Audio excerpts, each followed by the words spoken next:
جواب دینے کے بجائے الٹا استفسار کرتے اس نے گویا اس کے سوال کو نظر انداز کیا اور بستر پر لیٹ گیا۔ ذرا سی دیر میں ہی بہت تکن ہونے لگی تھی اسے۔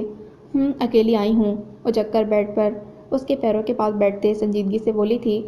زابیار کو خطرے کا سائرن سنائی دیا۔ ان فیکٹ تم سے ڈھیر ساری باتیں کرنے کا دل چاہ رہا تھا، تمہیں تو معلوم ہے کتنا کم بولتی ہوں میں۔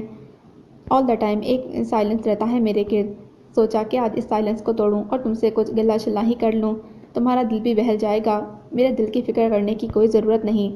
بستر پر پھسکڑا مار کر بیٹھ کر وہ بے فکری سے بولے جا رہی تھی۔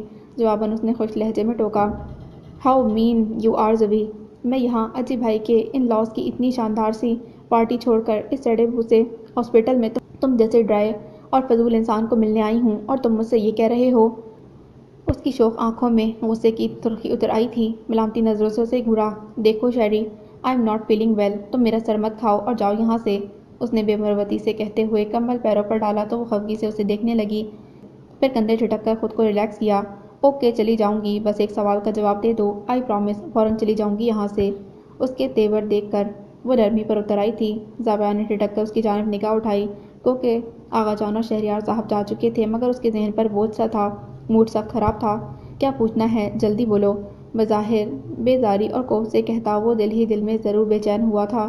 شیرین نے اسے ٹٹولتی نظروں سے دیکھا تو جھنجھلاہٹ نے اس کا گھیراؤ کرنے میں ذرا دیر نہ کی۔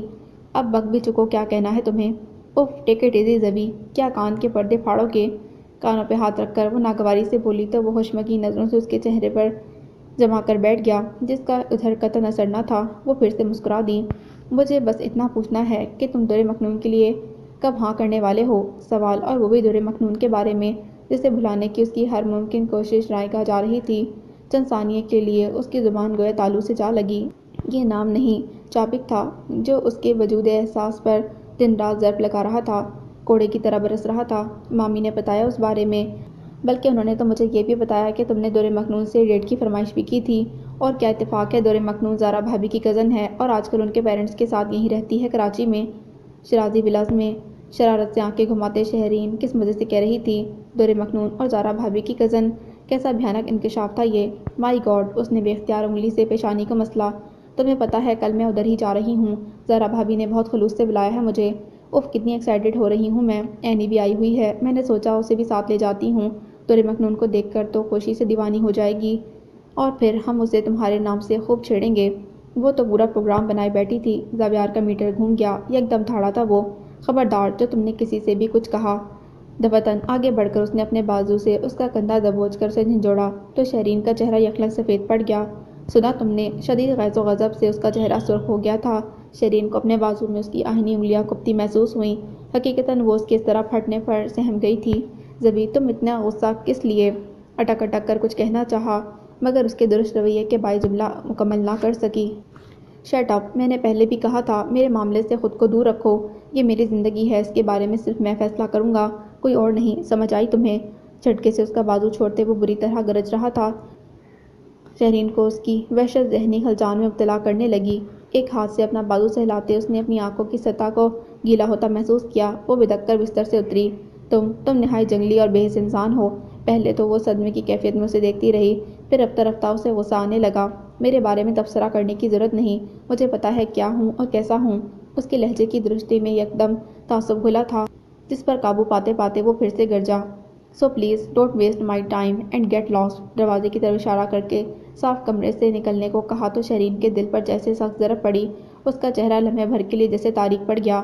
چند ثانیے اسے دکھ اور تحیر سے دیکھتی وہ یکدم ایڑی کے بل مڑی تھی اور تیز قدموں سے دروازے کی طرف بڑھ گئی۔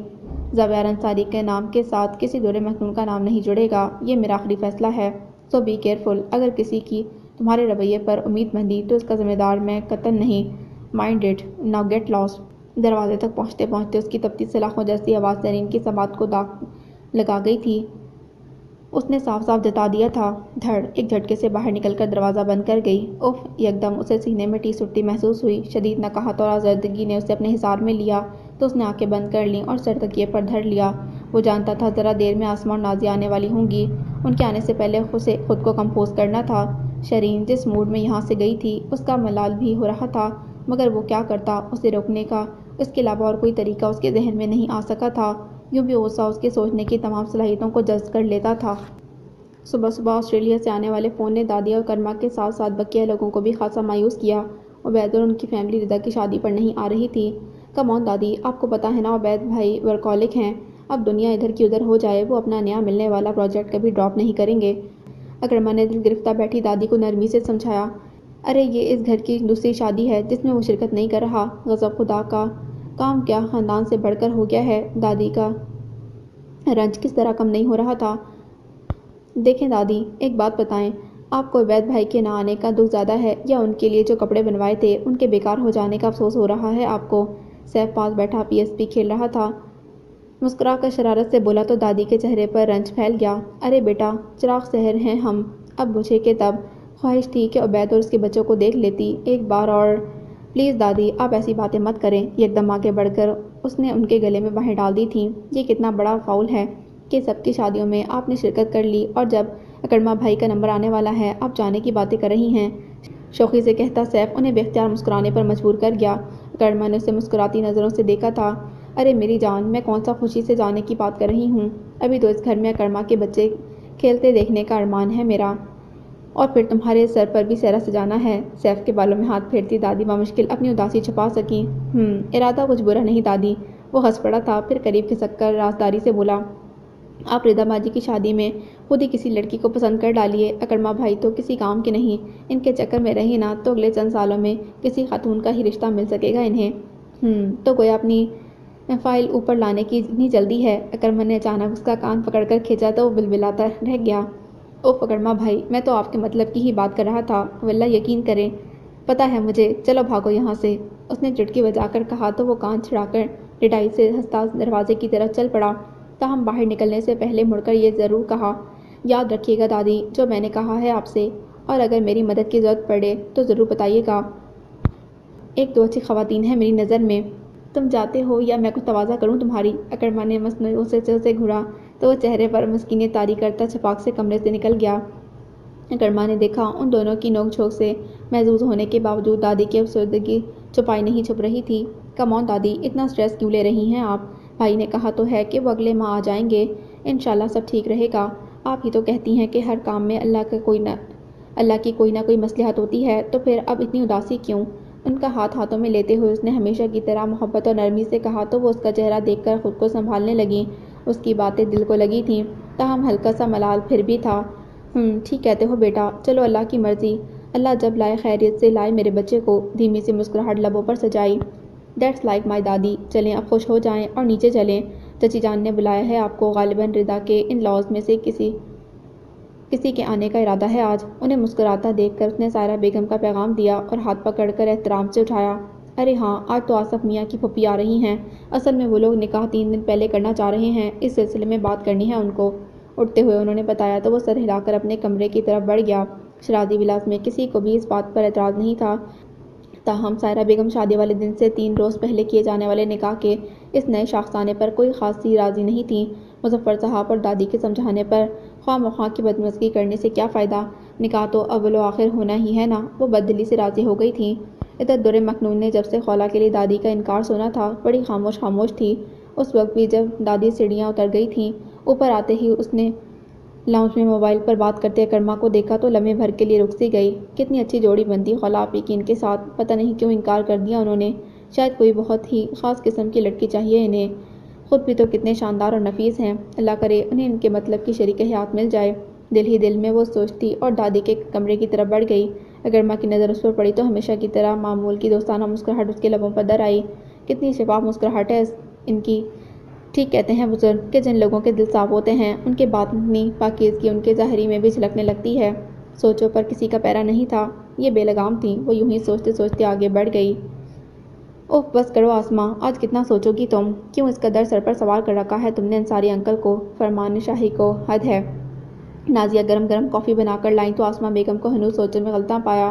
ان کی ناگواری کا تاثر دیتی آواز آسماں بیگم کو ہال میں کھینچ لائی۔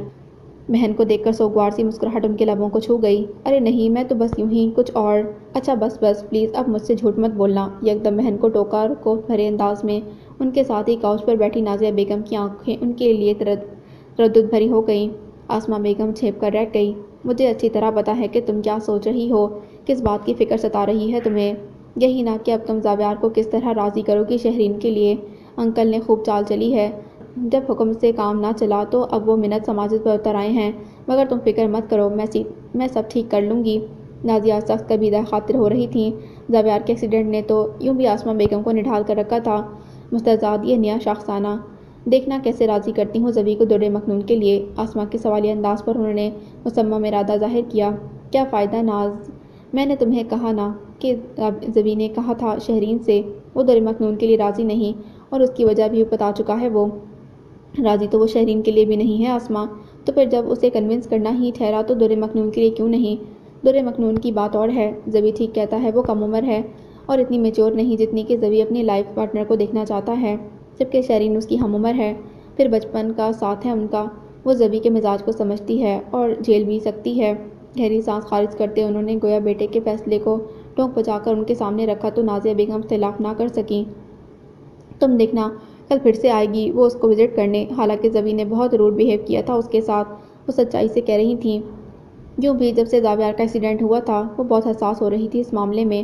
در مکنون کو بہو بنانے کی بڑی چاہ تھی انہیں پچھلے دنوں، مگر آج جب زبی نے دھیمی آواز میں اپنا مطمع نظر ان کے گوش گزار کیا تو وہ خاموش ہی رہیں۔ ان کا بیٹا موت کے منہ سے واپس آیا تھا، ان کی ہر خواہش سر آنکھوں پر تھی۔ یہ تو خیر سچ ہے، شہرین کی ٹالرنس غضب کی ہے، نازیہ مسکرا کر بولی، پھر کچھ خیال آنے پر آسماں بیگم کو سوچتی نظروں سے دیکھنے لگی۔ کیا ہوا، تم کیا سوچنے لگی ہو؟ یہی کہ در مکنون تمہیں کتنی اچھی لگی تھی، مومنہ اور میری بھی پسند ہے وہ۔ تو کیا، کھل کر بات کرو ناز۔ آسماں بیگم کچھ نہیں سمجھی تھیں۔ میرا کوئی بیٹا ہوتا تو میں اسے ضرور بہو بنا لاتی، مگر تمہیں تو اللہ نے 2 بیٹے دیے ہیں، اپنے مہران کے بارے میں کیا خیال ہے تمہارا؟ نازیہ جوش سے بولی تو لمحے بھر کے لیے آسماں بیگم کی آنکھوں میں پسند کی چمک لہرائی، جو گہرائی میں سوچنے پر معدوم بھی ہو گئی۔ بات تو تمہاری بہت اچھی ہے ناز، مگر ایک بیٹے کے لیے انکار کر کے کیسے دوسرے بیٹے کی بات چلاؤں؟ سوچو ذرا، زبی نے اس سے باقاعدہ ملنے سے انکار کیا ہے، وہ بھی لڑکی ہے، کوئی کھلونا تو نہیں کہ ایک بچے نے انہیں اٹھا کر پھینک دیا تو میں اسے دوسرے بچے کے ہاتھ میں تھما دوں۔ وہ ماں کا دل رکھتی تھیں، تردد سے بولی۔ مسز شیرازی تو خیر خالہ ہیں، وہ اس ذمہ داری سے بری الذمہ ہونے کے لیے شاید زیادہ بودر بھی نہ کریں، مگر در مکنون اس سے کیسے نظر ملا سکیں گے ہم؟ اس کی سوچ انسانیت اور دردمندی سے بھرپور تھی۔ نازیہ پرسوچ انداز میں سر ہلاتے ہوئے متفق ہونے کا عندیہ دے گئی، اور یوں در مکنون کو بہو بنانے کی خواہش گہری سانس سمیت ان کے سینے سے خارج ہو گئی۔ خبردار، جو تم زاویار سے ملنے ہاسپٹل گئیں، حد ہو گئی ہے، کچھ عزت نفس نام کی چیز بھی ہے تمہارے اندر کہ نہیں؟ خولہ نے درستی سے خوبصورت سا ایوننگ ڈریس شہرین کے ہاتھ سے چھینتے ہوئے غصے سے آنکھیں نکالی تھیں۔ کیا کر رہی ہو خولہ؟ شہرین نے بے بسی سے اسے دیکھا تھا۔ تمہیں عقل کا راستہ دکھا رہی ہوں، وہ صاحب بہادر تمہاری شاندار بے عزتی کر کے کس سکون سے بیٹھے ہیں اور تم اس سے ملنے جا رہی ہو، اس نے غیرت دلانے والے لہجے میں کہا تو شہرین مسکرا دی۔ کم آن یار، وہ بیمار ہے، اس کی عیادت فرض ہے ہم پر۔ بہت خوب، تو گویا ساری اخلاقیات تمہارے ذمے میں ہیں اور اس کا کوئی فرض نہیں؟ خولہ نے چمک کر سوال کیا تھا۔ بات ٹھیک تھی، شہرین لاجواب سی ہو گئی، مگر اس کی طبیعت خراب ہے خولہ۔ اس کی طبیعت نہیں، دماغ خراب ہے، اور اسے خراب کرنے میں سب سے بڑا ہاتھ تمہارا ہے، 2 کوڑی کا مزاج کر کے رکھ دیا ہے اس کا۔ خولہ بہت بھنا رہی تھی۔ تم بلا وجہ اتنا فیل کر رہی ہو خولہ، حالانکہ تم بھی جانتی ہو اس کا مزاج شروع سے ہی ایسا ہے۔ اس کا انداز مدافعانہ تھا۔ اسے مزاج نہیں بدمزاجی کہتے ہیں، موصوف کی بدمزاجی روز اول سے ہی ایسی ہے، خولہ نے دانت پیستے ہوئے کہا۔ وہی تو میں کہہ رہی ہوں، ہم سب کو معلوم ہے کہ زبی ایسا ہے، تو پھر اس کے رویے کو دل پر کیا لینا؟ یوں بھی آج کل اسے ہم سب کی بہت ضرورت ہے، ویکنس کی وجہ سے وہ تھوڑا شارٹ ٹیمپر ہو رہا ہے، ٹھیک ہو جائے گا کچھ دنوں میں۔ خولہ کے ہاتھ سے اپنا ڈریس نرمی سے لیتے وہ بڑے سکون سے کہہ رہی تھی۔ خولہ نے لب کھینچ کر اس چھوٹی سی لڑکی کو دیکھا جس کا دل اور ظرف کس قدر بڑا تھا، پھر طنز سے بولی، ہو گیا وہ ٹھیک، کریلا بھی کبھی کیلے کی طرح میٹھا ہوا ہے، بڑی غلط فہمیاں ہیں تمہیں۔ اس نے نخوت سے سر جھٹکا تھا۔ شہرین نے شرارت بھری مسکراہٹ سمیت اسے دیکھا تو وہ چڑ سی گئی۔ اچھا اب یہ بدی سی اندر کرو، سخت زہر لگ رہی ہو اس وقت مجھے۔ سامنے پڑا دوپٹہ گولا بنا کر اس کی طرف اچھالتے ہوئے خولہ ناراضگی سے بولی تو شہرین ہنسی دبا کر ڈریسنگ روم میں گھس گئی۔ کپڑے چینج کر کے باہر نکلی تو خولہ موبائل بند کر کے بیگ میں رکھ رہی تھی۔ کس کا فون تھا؟ بھابی تھیں، بلا رہی ہیں؟ تو چلو میں ڈراپ کر دیتی ہوں تمہیں۔ نہیں، اکرما کو بھیجا ہے انہوں نے مجھے پک کرنے کے لیے، ڈراپ کرنے کی آفر کے جواب میں اس نے کہا تو شہرین نے قدرے غور سے اسے دیکھا۔ انفیکٹ وہ یہاں کسی کام سے آ رہے تھے تو بھابی نے کہہ دیا ان سے، خاص میرے لیے نہیں آ رہے۔ شانے جھٹکتے ہوئے اس نے بے ساختہ وضاحت دی تو شہرین کے تاثرات یکدم سنجیدہ ہو گئے۔ خولہ، میں، تم اور زبی، ہم ہمیشہ سے اچھے دوست رہے ہیں نا، ہر طرح کی بات، راز، دکھ، درد، خوشیاں سب شیئر کرتے آئے ہیں ہمیشہ، ہے نا؟ متردد لہجہ سوالیہ تھا۔ خولا نے بے چینی محسوس کی مگر ظاہر نہیں کیا۔ آف کورس شہری، اس میں پوچھنے والی کیا بات ہے؟ اعتماد سے سر اٹھا کر جواب دیا تو شہرین کی کھوجتی نظریں خود پر گڑی محسوس کیں۔ تو پھر اب ایسا کیا ہو گیا کہ تم اور زبی اپنی فیلنگز مجھ سے چھپانے لگے ہو؟ اس نے مجھ پر زور دیتے ہوئے کہا۔ کیا مطلب؟ وہ اٹک سی گئی۔ مطلب یہ کہ تم نے اکرما شرازی کو ڈراپ کر کے طارق بھیا کے لیے کیسے حامی بھر لی، جبکہ میں نے تمہیں اس ایشو پر بہت کلیئر دیکھا تھا۔ تم نہ بھی کہتی، میں تمہاری پسندیدگی محسوس کر چکی تھی خولا، پھر اچانک تم نے بھیا کے لیے حامی کیسے بھر لی؟ That's strange. کوئی اسٹرینج بات نہیں ہے، یہ وہم ہے تمہارا۔ پھر طارق میں کیا برائی ہے پھر طارق میں کیا برائی تھی کہ میں انہیں ریجیکٹ کرتی؟ نظر چرا کر کہتی خولا اٹھ کھڑی ہوئی۔ بالوں کی پونی کھول کر دوبارہ بناتے اس نے خود کو مگن ظاہر کیا تھا۔ شہرین نے گہری نظر سے اسے ٹٹولا۔ برائی تو خیر اکرما شرازی میں بھی کوئی نہیں، بلکہ اگر دونوں کی پرسنالٹیز کو ایک دوسرے سے کمپیئر کیا جائے تو میں ایمانداری سے کہوں گی کہ اکرما طارق بھیا سے 100% بہتر ہے۔ پھر بھی خولا، وہ جیسے اس گتھی کو ابھی تک سلجھا نہ سکی تھی۔ ساری باتیں اپنی جگہ شہری، مگر تم بھول رہی ہو کہ ایک پوائنٹ ایسا ہے جو طارق کے حق میں جاتا ہے، اور وہ ہے مزاج سے آگہی۔ طارق اور میں بچپن سے ایک دوسرے کو جانتے ہیں، اس لیے مجھے لگتا ہے کہ ہم دونوں کے بیچ انڈرسٹینڈنگ اور کمپیٹیبلٹی زیادہ بہتر ہو سکتی ہے، جبکہ اکرما کو میں ابھی تک سمجھ نہیں سکی۔ بہرحال اس موضوع کو ختم کرو اور میری جان بخشو، میں ذرا جلدی سے چینج کر لوں، کہیں اکرما پہنچنے والے ہی نہ ہوں۔ بے یقینی اور فکرمندی سے اپنی جانب متوجہ شہرین کو ایک طرف ہٹاتے ہوئے وہ کپڑے اٹھا کر ڈریسنگ روم کی جانب بڑھنے لگی کہ شہرین نے اس کا بازو پکڑ لیا۔ تو پھر اکرما کے ذکر پر تمہاری آنکھوں میں اداسی اترتی کیوں محسوس ہوتی ہے؟ خولا کی آنکھوں میں آنکھیں ڈالے بڑا واضح سوال کر ڈالا تھا شہرین نے۔ خولا نے ایک لمحے کے لیے خود کو بے بس محسوس کیا، مگر اگلے ہی پل اس نے جیسے خود کو کمپوز کر لیا تھا۔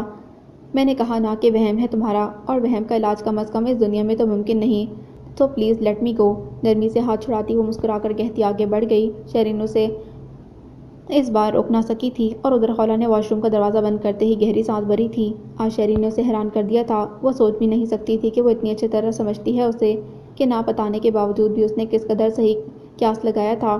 اکرما سے دستبردار ہونا واقعی اس کے لیے تکلیف دہ تھا، مگر وہ کیسے بتاتی کہ اسے اس امر پر وہ مجبور کر دی گئی تھی؟ اکرما کے خیالات سے آگاہی نے اسے اس فیصلے کی طرف دھکیلا تھا۔ بالکل اتفاقیہ اس نے اس روز ضحیٰ اور اکرما کے درمیان ہونے والی گفتگو سن لی تھی۔ دادی کے کمرے میں اپنا ہینڈ بیگ بھولنے کے باعث اسے اوپر آنا پڑا تھا۔ ابھی ان کے کمرے سے نکل ہی رہی تھی کہ ٹیرس پر کھڑے ضحیٰ اور اکرما کی گفتگو کے درمیان لیے جانے والے اپنے نام نے اسے رکنے پر مجبور کر دیا۔ عام حالات میں وہ اس غیر اخلاقی حرکت کے لیے کبھی تیار نہ ہوتی، مگر اس وقت معاملہ زندگی بھر کا تھا۔ اس کے قدم ٹھٹک گئے اور سماعتیں الٹ ہو گئیں۔ تم نے میری بات کا جواب نہیں دیا اکرما، بتاؤ نا تم نے خولا کے بارے میں کیا سوچا؟ ضحیٰ نے اصرار بھرا سوال دہرایا تھا۔ میں کیا سوچوں ضحیٰ؟ اس میں سوچنے والی بات کیا ہے؟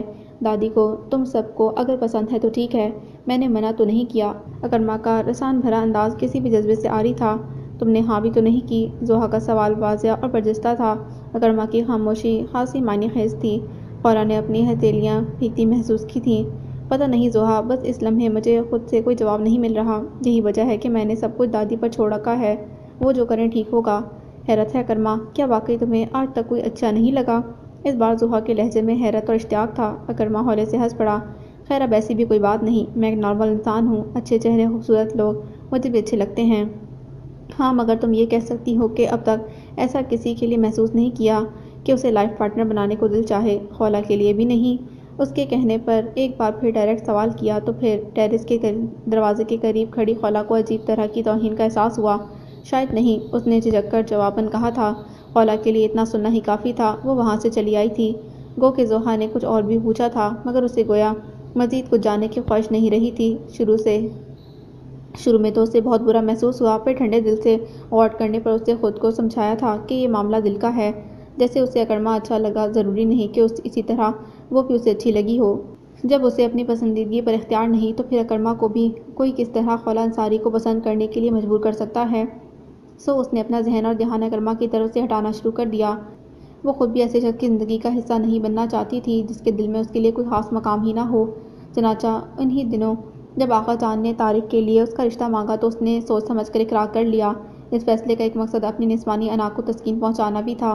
وہ نہیں چاہتی تھی کہ اکرما یا اس کی دادی اس کے لیے انکار کرے، لہٰذا اس سے پہلے ہی اس نے بھابھی تک اپنا فیصلہ پہنچا دیا تھا۔ گو کہ سب کچھ بظاہر ٹھیک ہو گیا تھا، مگر کچھ تھا جو اندر ٹوٹا تھا، اور اس تک شہرین کی نگاہ پہنچ گئی تھی۔ خولا کو بھرم کی دیواریں گرتی محسوس ہوئیں تو اپنے گرد بنایا خول کچھ اور مضبوط کرنے کے عزم کے ساتھ اس نے خود کو نئے سرے سے جوڑنا شروع کر دیا۔ لاکھ شہرین سے بچپن کی دوستی سہی، رازداری سہی، مگر مستقبل قریب میں بننے والی رشتہ داری میں اس کی زبان کو قفل لگا دیا تھا۔ دل کی بات زبان پر لانے کا وہ سوچ بھی نہیں سکتی تھی۔ اپنی عزت نفس اسے دل سے زیادہ عزیز تھی۔ وہ باہر آئی تو شہرین کو گود میں ہاتھ رکھ کے کچھ سوچتا پایا۔ چہرے پر سنجیدگی اور کسی گہری سوچ کا عکس تھا۔ عموماً وہ ہمہ وقت ہنستی مسکراتی رہتی تھی، مگر آج غائب درجے کی سنجیدگی نے اسے گھیر رکھا تھا۔ خولا کو اس کی سنجیدگی سے بحثتی ہوئی، جسے نظر انداز کرتے اس نے جلدی جلدی بالوں میں برش چلایا اور شولڈر بیگ اٹھا کر کندھے پر ڈالتے ہوئے بلا ارادہ شہرین کی طرف نگاہ اٹھائی۔ وہ کچھ جانچتی نظروں سے اسے ہی دیکھ رہی تھی۔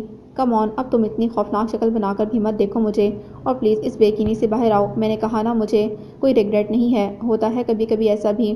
وہ اس کے پاس چلی آئی تھی، کارپٹ پر بیٹھتے اس کے گھٹنوں پر ہاتھ رکھتے کہنے لگی، جب زندگی ہمارے سامنے ایک راستہ بچھاتی ہے اور وہ ہمیں اپنی منزل کی جانب لے کر جاتا محسوس ہوتا ہے، ہم اس پر قدم رکھنے ہی لگتے ہیں کہ اچانک قسمت ہمیں دوسرا دروازہ دکھاتی ہے جو پہلے سے زیادہ آسان اور منزل سے قریب ہوتا ہے، تو ہم اس کو اختیار کر لیتے ہیں۔ میرے ساتھ بھی ایسا ہی ہوا ہے، اس لیے پلیز سارے اوہام ذہن سے نکال کر مجھ پر ٹرسٹ کرو۔ جو تم نے محسوس کیا تھا وہ بھی سچ تھا، اور جو میں اب تک کہہ رہی ہوں اس میں بھی جھوٹ نہیں۔ کچھ آیا سمجھ میں؟ اس کے گھٹنوں پر زور ڈالتے ہوئے اٹھتے ہوئے وہ اپنی بات کے اختتام پر خود اعتمادی سے مسکرائی تو شہرین بھی مسکرا دی۔ آ گیا سمجھ میں۔ سر ہلاتے وہ بھی اٹھ کھڑی ہوئی، اور اس سے پہلے کہ وہ دونوں مزید کچھ کہتیں، ڈور بیل کی آواز نے کرما کے آنے کی اطلاع دی تو وہ دونوں ہی خاموشی سے کمرے سے باہر نکل آئیں۔ کوئی 15 منٹ کے بعد زاویار کے پاس آئیں تو اسے کمرے میں تنہا پایا۔ مولا بخش چلا گیا۔ اس کے پاس آ کر بیٹھتے انہوں نے سوال کیا، جی؟ تم نے روپے دے دیے تھے اسے؟ جی، بڑی مشکل سے لیے اس نے، میں جانتی تھی اسی لیے تمہارے ہاتھ سے دلوائے۔ بہت خوددار ہے وہ، مگر محسن ہے ہمارا، اس کے لیے اتنا تو کر ہی سکتی تھی میں۔ آسماں کا بس چلتا تو اس شخص کے سامنے دنیا کی ہر اس نعمت کا ڈھیر لگا دیتی جو ان کے اختیار میں تھی۔ زاویار کی جان بچا کر جو احسان اس نے ان پر کیا تھا وہ چکانے والا تو قطعی نہ تھا، مگر کم از کم اس کی مدد کرنے کے بعد کچھ تسلی تو مل سکتی تھی انہیں۔ زاویار نے گہری سانس بھری تھی۔ ٹھیک کہتی ہیں آپ، احسان کرنے والے کو فراموش نہیں کرنا چاہیے۔ مجھے خوشی ہے کہ آپ نے مولا بخش کے لیے اتنا سوچا۔ اس کے سنجیدہ چہرے پر مبہم سی مسکراہٹ ابھری تھی۔ یہ رقم صرف میری طرف سے ہی نہیں، انصاری انکل کی طرف سے بھی تھی۔ انہوں نے اس بات کے جواب میں کہا تو وہ اچنبھے سے ان کی طرف دیکھنے لگا۔ تمہیں پہلے اس کے لیے نہیں بتایا کہ تم ہجرت کرو، انہوں نے لسانیت سے کہا تو وہ بہت کچھ کہنے کی خواہش رکھتے ہوئے چپ ہو گیا۔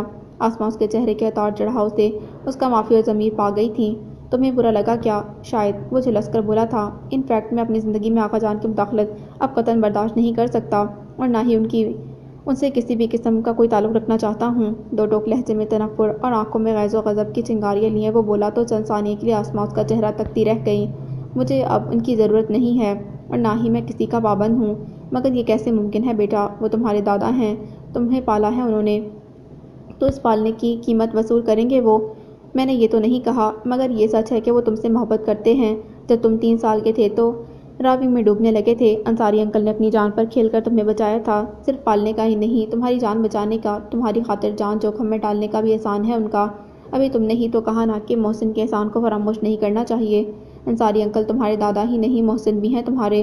آسماں نے نصیحت آمیز لہجے میں کہتے کہتے اس کے بچپن کا واقعہ دہرایا تو وہ نظر چرا گیا۔ لوگ یہ بات اس نے بچپن میں بھی سن رکھی تھی، مگر جیسے حافظے کے کسی کونے میں جا چھپی تھی۔ ابھی آسماں نے یاد دلایا تو وہ لاجواب سا ہو گیا۔ مجھے نہیں پتا زوی کہ ان سے تمہارا کس بات پر اختلاف ہے، اور تم انہیں چھوڑ کر میرے پاس کیوں چلے آئے؟ میں نے آج تک تم سے سوال نہیں کیا اور نہ ہی آج کروں گی، مگر اتنا ضرور کہوں گی میرے بچے کہ تم اپنے دل کی کدورت نکال پھینکو۔ میں نے انہیں تمہارے لیے بچوں کی طرح روتے دیکھا ہے زوی۔ 2 دن پہلے ہونے والی ملاقات آسماں کے دماغ سے نکل نہیں سکی تھی، جب انہوں نے انصاری صاحب کو زاویار کے لیے روتے دیکھا تھا۔ اب ان کے آنسو میرا دل نہیں پگھلا سکتے ماما۔ وہ وقت ان کی مٹھی سے ریت کی طرح پھسل چکا ہے۔ جو کچھ انہوں نے میرے ساتھ کیا وہی میں انہیں لوٹا رہا ہوں۔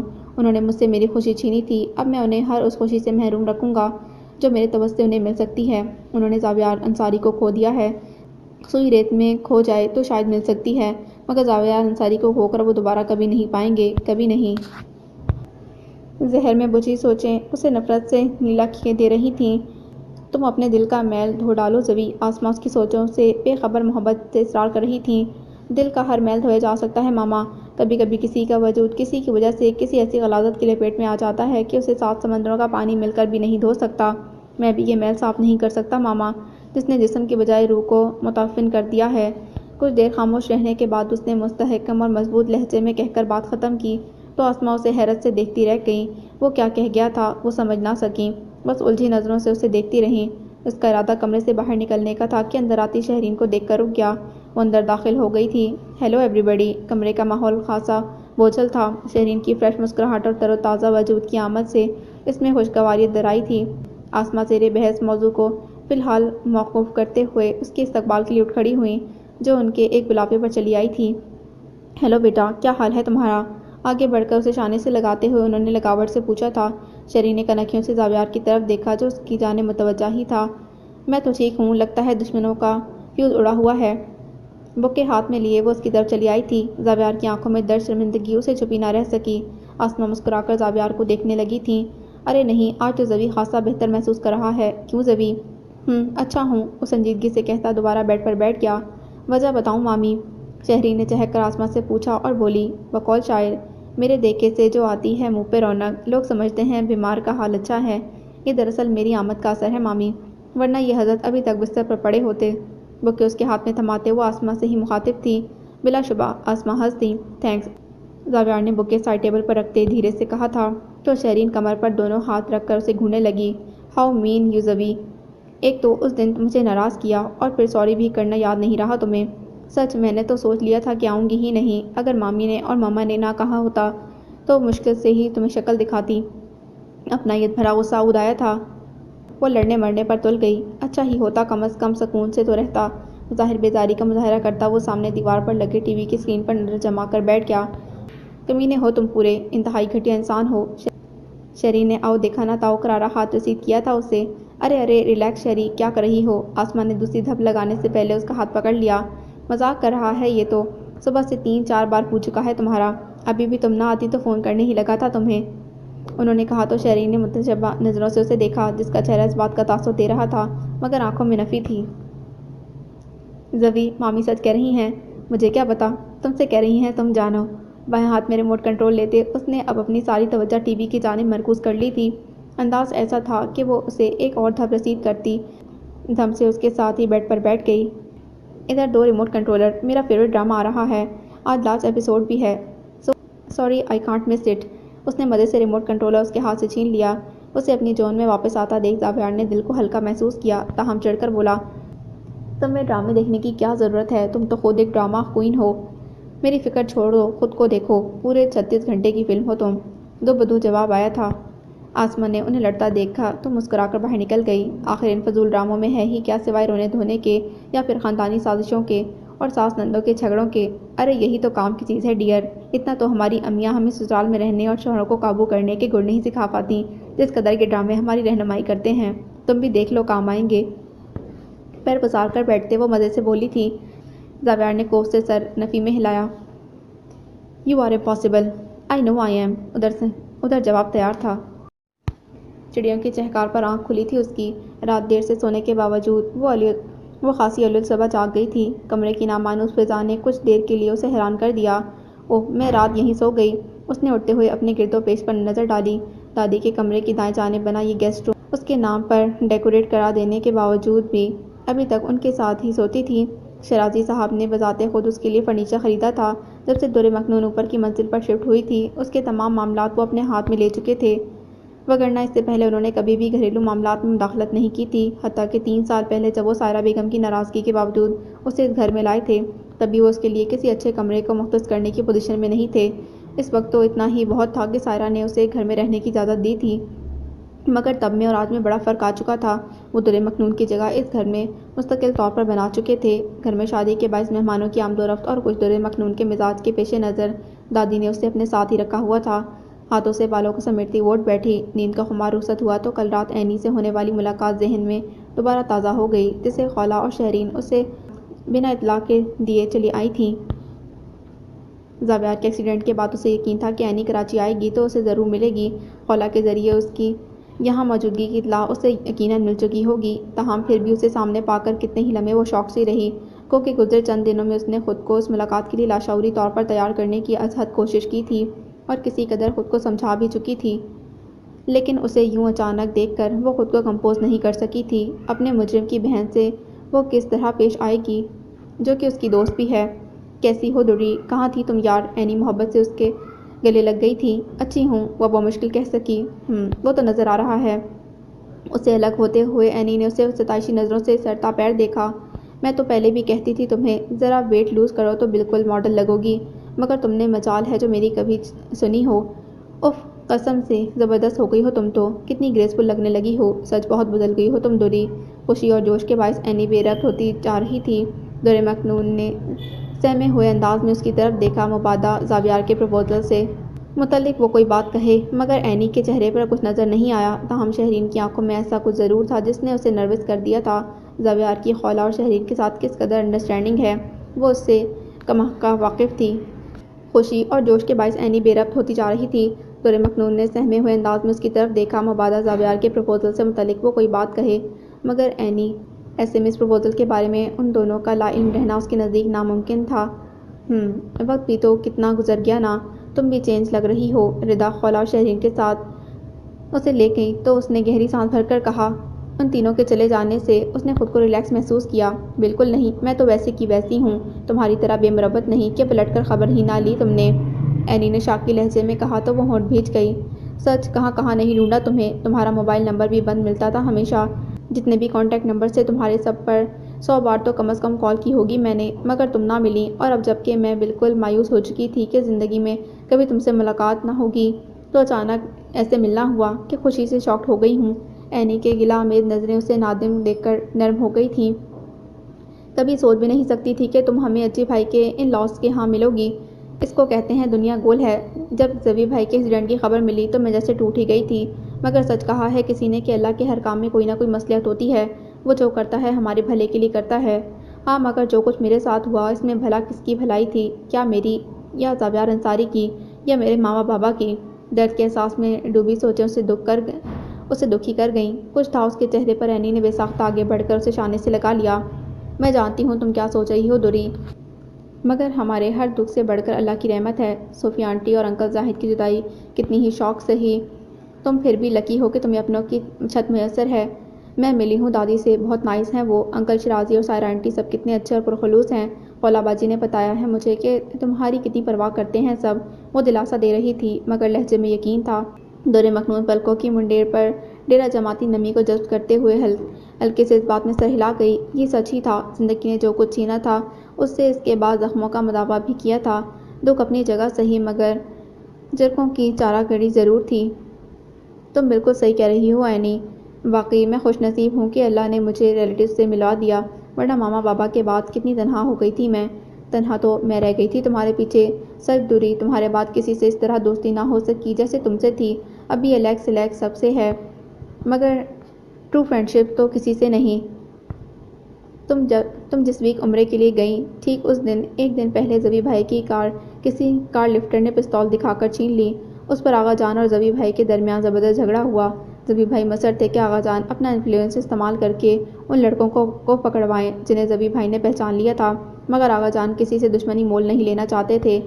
بس اسی بات پر جھگڑا اتنا بڑھا کہ زوی بھائی ہمیں چھوڑ کر یہاں اپنی ممی آسما آنٹی کے پاس چلے آئے۔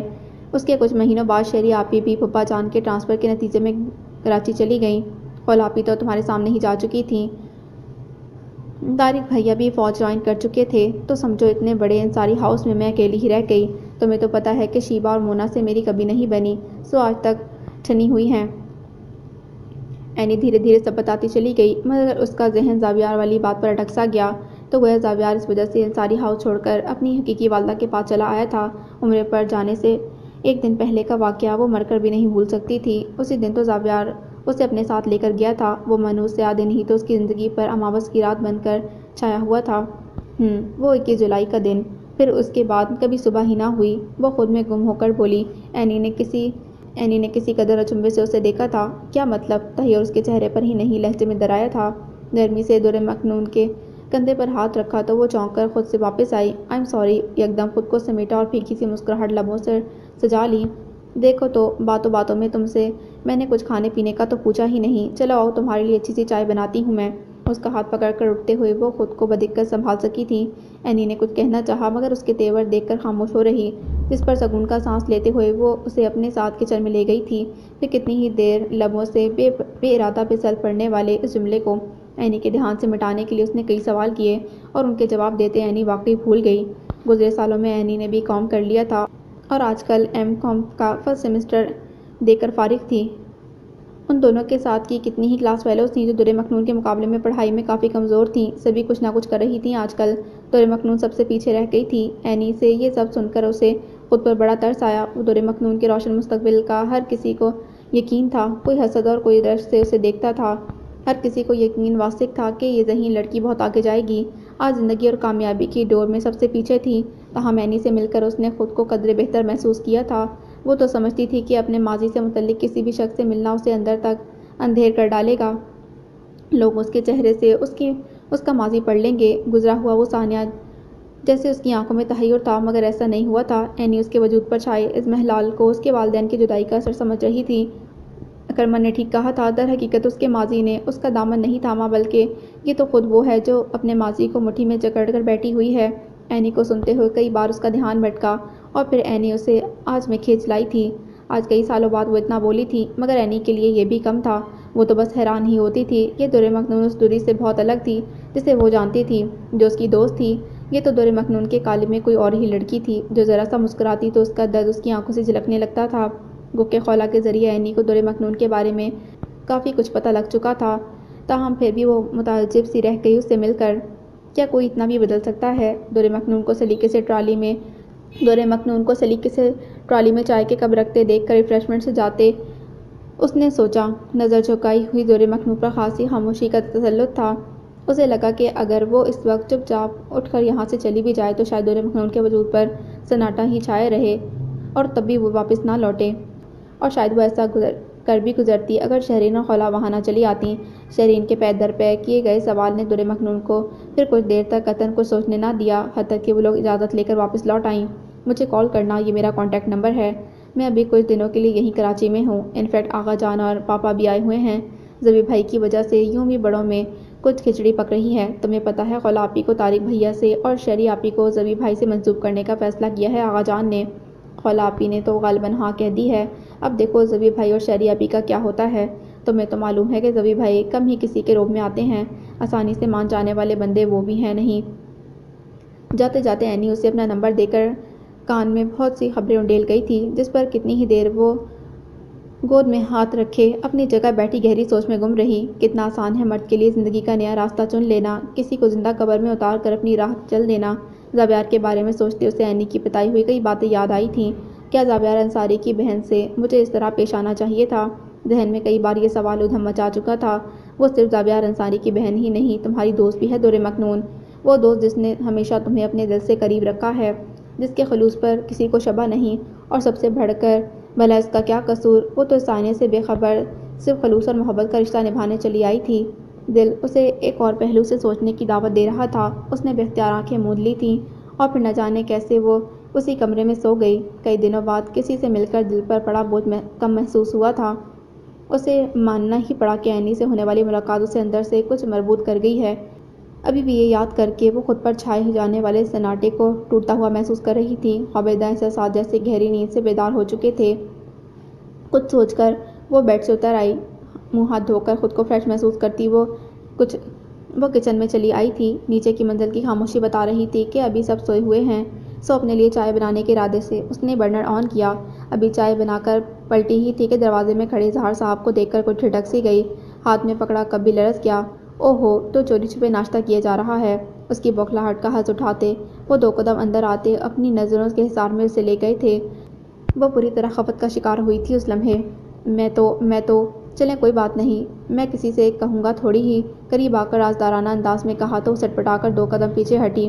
اظہار صاحب نے سانس کھینچ کر بظاہر چائے کی خوشبو اندر اتاری تھی۔ اس نے ناگواری سے انہیں دیکھا۔ مجھے چائے نہیں پلائیں گی؟ بڑے مطمئن انداز میں اس کے ہاتھ سے کپ لیتے انہوں نے جس بے تکلفی کا اظہار کیا، لمحے بھر کے لیے وہ سن سی رہ گئی۔ اظہار صاحب کا ہاتھ اس کی انگلی کو چھو گیا تھا تو جیسے کوئی آگ سی اس کے اندر اتر گئی تھی۔ یہ کیا بےہودگی ہے؟ ایک دم غصے سے ابل کر وہ کچھ اس نفرت اور طیش میں کہہ گئی کہ اظہار صاحب کے ساتھ ساتھ خود اسے بھی بے حد حیرانی ہوئی۔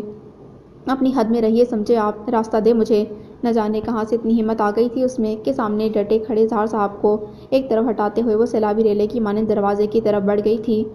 ذرا سی دیر میں دل دگنی رفتار سے دھڑکنے لگا تھا۔ اظہار صاحب کی خباثت سے بھرپور ہنسی نے اس کا پیچھا کیا تھا، اور وہ جو ذرا دیر پہلے غصے اور تیر سے باہر نکلی تھی، دادی کے کمرے کی طرف افتاؤں خیزاں جاتے آنکھوں سے رخساروں تک پھسلنے والی نمی کو بے دردی سے صاف کرتی شدید وحشت زدہ ہو گئی تھی۔ حتیٰ کہ دادی کے کمرے میں داخل ہو کر دروازہ بند کرتے ہوئے اس نے اپنے کمرے کی دہلیز پر کھڑے اکرما کو بھی نہیں دیکھا تھا، جو اسے سرخ چہرے سے آنسو صاف کرتے دیکھ کر متعجب رہ گیا تھا۔ اور پھر جس طرح وہ تقریباً دوڑتی کچن سے نکلی اور لاؤنج کراس کر کے دادی کے کمرے تک گئی تھی، اکرما کو یہ سمجھنے میں دیر نہ لگی کہ وہ شدید خوفزدہ ہو کر گویا دادی کے پاس پناہ لینے گئی تھی، مگر اس سے پہلے کہ وہ اس کے اس طرح بے اوسان ہونے کی توجہ کے بارے میں سوچتا، دائیں جانب سے کچن سے نکل کر سیڑھیوں کی طرف جاتے اظہار بھائی کی موجودگی نے جیسے اس پر ابلتا ہوا پانی انڈیل دیا تھا۔ ایک دم اسے احساس ہوا کہ اس کا خون گویا کنپٹیوں میں ٹھوکر مار رہا ہے۔ اظہار بھائی اگر اپنی آنکھوں سے نہ دیکھا ہوتا تو وہ یہ یقین نہیں کر پاتا کہ در مکنون کے چہرے سے جھلکتا یہ خوف اور وحشت اظہار بھائی کی عطا کردہ ہے۔ اسے اپنے اعصاب اس لمحے چڑھتے ہوئے محسوس ہوئے۔ 90 تولے قدم اٹھا کر وہ کچن میں آیا۔ وہاں سب چیزیں جگہ پر تھیں۔ گہری سوچ لیے الٹے قدموں باہر نکلا اور لاؤنج میں پڑے صوفے پر جا بیٹھا۔ اس لمحے اس کا ذہن یک بیک بہت سی سوچوں کی اماج کا بنا ہوا تھا۔ اس نے تمام سوچوں کو جھٹک کر ذہن سے نکالنا چاہا مگر کامیاب نہیں ہوا۔ ٹی وی آن کر کے نیوز چینل لگاتے ہوئے وہ خود کو مکمل طور پر اس کی طرف متوجہ بھی نہ کر سکا۔ گزرے مہینوں میں ہونے والے واقعات نے یقیناً اسے خاصا متاثر کیا تھا۔ یوں بھی اس کا شمار ان لوگوں میں تھا جنہیں اپنی فیملی سے بے حد لگاؤ ہوتا، اور ان کی ہر پریشانی گویا اس کا ذاتی مسئلہ تھی۔ چچا جان کی محبت، شفقت اور خلوص سے بڑھ کر ان کی پرورش کا حق وہ کبھی نہیں جھٹلا سکا تھا۔ بابا اور ماما کے انتقال کے بعد دادی اور مظفر صاحب نے اسے حتی المقدر والدین کی کمی محسوس نہ ہونے دی تھی، یا کم از کم ایسی کوشش ضرور کی تھی۔ یہی وجہ تھی کہ آج جب وہ در مکنون کے لیے متفکر اور متردد تھے، یہ مسئلے بھی از خود اس کے لیے توجہ کا مرکز بن گیا تھا۔ کچھ بھی تھا کہ در مکنون کے ساتھ ہونے والے المیہ اسے اندر سے جھنجھوڑ دیتا تھا۔ سنت کی سواکی کے قصے تو اس نے بہت سنے تھے، مگر اس کا شکار جب آنکھوں کے سامنے آیا تو وجود احساس پر بڑی کاری ضرب پڑی تھی۔ فی الواقع وہ جب بھی اسے دیکھتا لاشعوری طور پر احساس جرم اسے جکڑ لیتا۔ شاید یہی وجہ تھی کہ وہ اس کے لیے اس قدر حساس ہو گیا تھا۔ گزرے دنوں میں در مکنون کو اس نے پہلے سے قدرے بہتر بنا دیا تھا۔ کبھی سختی اور کبھی نرمی سے کام لے کر اس نے اپنے تئیں اسے اس خول سے باہر نکلنے پر مجبور کر دیا تھا جو اس کی آمد سے پہلے در مکنون نے خود پر چڑھا رکھا تھا۔ مگر گزرے 15 دنوں میں وہ اسے پھر سے کسی ہرنی کی طرح وحشت زدہ دکھائی دینے لگی تھی، اور آج اس کے شک کو تقویت مل گئی تھی۔ در مکنون کو 2 قدم پیچھے دھکیلنے والا کوئی اور نہیں، اس فیملی کا ایک ممبر تھا جس پر سب کا بڑا اعتماد تھا۔ محض بے تکلفی کی بنا پر در مکنون اس طرح رو نہیں سکتی، یقیناً بات کچھ اور ہے۔ گھوم پھر کر یہی سوچ مقناطیس بن کر گویا اس کے ذہن کے لوہے سے آج چپکتی تھی۔ رات کو نشر ہونے والا کوئی ٹاک شو دوبارہ ٹیلی کاسٹ ہو رہا تھا۔ وہ بمشکل اس طرف دھیان لگا سکا۔ اس دوران گھر میں تقریباً سبھی جاگ گئے تھے۔ نیچے کے پوشن سے آوازیں آنے لگی تھیں۔ دادی بھی نیچے جا چکی تھیں۔ ادھر اس کی حسیات دادی کے کمرے میں موجود در مکنون کی طرف متوجہ تھیں، جو ابھی بھی ناشتے کے لیے باہر نہیں نکلی تھی۔ زارا کی بیٹی اسے بلانے آئی تو وہ انگلیوں کی مدد سے بال سنوارتا اٹھ کھڑا ہوا۔ دادی کے کمرے کا دروازہ کھلا تھا۔ اندر در مکنون گھٹنوں کو بازوؤں کے حلقے میں لیے ان پر ٹھوڑی ٹکائے کسی گہری سوچ میں مستغرق تھی۔ اس نے ہلکے سے دستک دی۔ در مکنون، آپ کو ناشتے کے لیے کیا انویٹیشن دیا جائے گا؟ سنجیدہ لہجہ، نبات اللہ انداز اور گہری نظریں۔ اس نے چونک کر نظر اٹھائی۔ وہ دروازے میں جمع کھڑا تھا، دراز قد اور چوڑے شانوں کے باعث دروازے کے اس طرف کا منظر جیسے چھپ گیا تھا۔ در مکنون بدصورت اٹھ کھڑی ہوئی۔ نہیں، میں نے ناشتہ کر لیا ہے۔ تراشیدہ ہونٹ بے دردی سے کاٹتے ہوئے اس نے نظر چرا لی۔ اکرما کے چہرے پر یکدم جلال ٹپکنے لگا۔ ایک بات آپ اپنے ذہن میں بٹھا لیں در مکنون، مجھے جھوٹ بولنا اور سننا دونوں سخت نفرت ہے، سو پلیز آپ ایسی کوشش نہ کریں۔ 5 منٹ میں فریش ہو کر نیچے آ جائیں۔ کرتے کی آستینیں اونچی کرتے ہوئے اس نے رسٹ واچ پر نظر ڈال کر کچھ ایسے حکمی انداز میں کہا کہ در مکنون کی شاکی نگاہیں بلا ارادہ اس کا حصار کر گئیں۔ سب کا بس مجھ پر ہی چلتا ہے، ہر ایک کا حکم میرے لیے ہی ہے، میں کیا چاہتی ہوں آخر کوئی کیوں نہیں سمجھتا۔ کچھ تھا اس کی نگاہ میں، مڑی ہوئی پلکوں کے باڑ کے اس طرف نمکین پانی کے ذخیرے موجود تھے، مگر اس لمحے انہیں نظر انداز کرنا اسے درست لگا۔ کم آن ہری اپ، فوراً نیچے آئیں، تحکم سے کہتا وہ پلٹ گیا۔ ٹیبل پر زارا، سیف اور اظہار بھائی سمیت دادی، چچا جان اور چچی جان تھیں۔ اس نے سنجیدہ نظروں سے ایک لمحے کے لیے اظہار بھائی کی طرف دیکھا جو اندر آتی در مکنون کو دیکھ کر زیر لب مسکرا دیے تھے۔ پھر بقیہ وقت اس کی نظریں بلکہ عارض پر بچھائے ناشتہ زہر مار کرتی دور مکنون اور فاتحانہ مسکراہٹ لبوں پر سجائی اظہار بھائی کو چھو چھو کر پلٹتی رہیں۔ دادی نے 2 بار ٹوکا بھی کہ وہ ناشتہ ٹھیک سے نہیں کر رہا، مگر وہ آج خود کو کمپوز نہیں کر پا رہا تھا۔ ناشتے کے بعد جب زارا نے اظہار کی طرف چائے کا کپ بڑھایا تو انہوں نے ٹوک دیا، چائے تو بھائی میں پہلے ہی پی چکا ہوں، اب خواہش نہیں۔ دور مکنون کے ستے ہوئے چہرے پر نظر ڈالتے ہوئے انہوں نے محظوظ ہونے والے انداز سے کہا تو دور مکنون کی کاٹ ڈال نظر بے اختیار ان کی طرف اٹھی تھی۔ نفرت، بے بسی اور غصے سے اس کا چہرہ سرخ پڑ گیا۔ فرط اشتعال میں وہ گویا اندر ہی اندر کانپ رہی تھی۔ مگر کب پی؟ یہ تو ابھی ابھی اصغری لائی ہے۔ زارا نے تحیر سے شوہر کی طرف دیکھا۔ تم سب کے اٹھنے سے پہلے ہی پی لی تھی میں نے۔ وہ مسکرا کر بولے تو دور مکنون نے گویا پانی کے ساتھ غصہ بھی اندر اتارا۔ وہ یکدم اپنی کرسی سے اٹھ کھڑی ہوئی۔ دادی میں ابھی آئی، جھک کر ان سے کہتے ہوئے اس کی نظریں غیر ارادی طور پر اکرما کی طرف اٹھی تھیں، جس کے چہرے پر تناؤ صاف پڑھا جا رہا تھا۔ مگر وہ رکی نہیں اور پلٹ کر تیز قدموں سے چلتی کمرہ چھوڑ گئی تھی۔ اظہار صاحب کی بھوکی، نفس پرست اور شکست کا احساس دلاتی نگاہوں نے اس کا پیچھا کیا تھا، اس بات سے بے خبر کہ چائے کا کپ لبوں سے لگائے اکرما شرازی کی پرسوچ نظریں ان کا ہی حصار کیے ہوئے ہیں۔ کیا حال ہے بھائی؟ کمر پر زوردار دھپ کے نتیجے میں اکرما نے مڑ کر دیکھا۔ ولی حسب روایت اچانک بنا اطلاع کیے فریش موڈ میں حاضر تھا۔ السلام علیکم۔ اکرما نے سنجیدگی سے سلام کر کے اسے تیز نظروں سے دیکھا۔ یہ کیا طریقہ ہے؟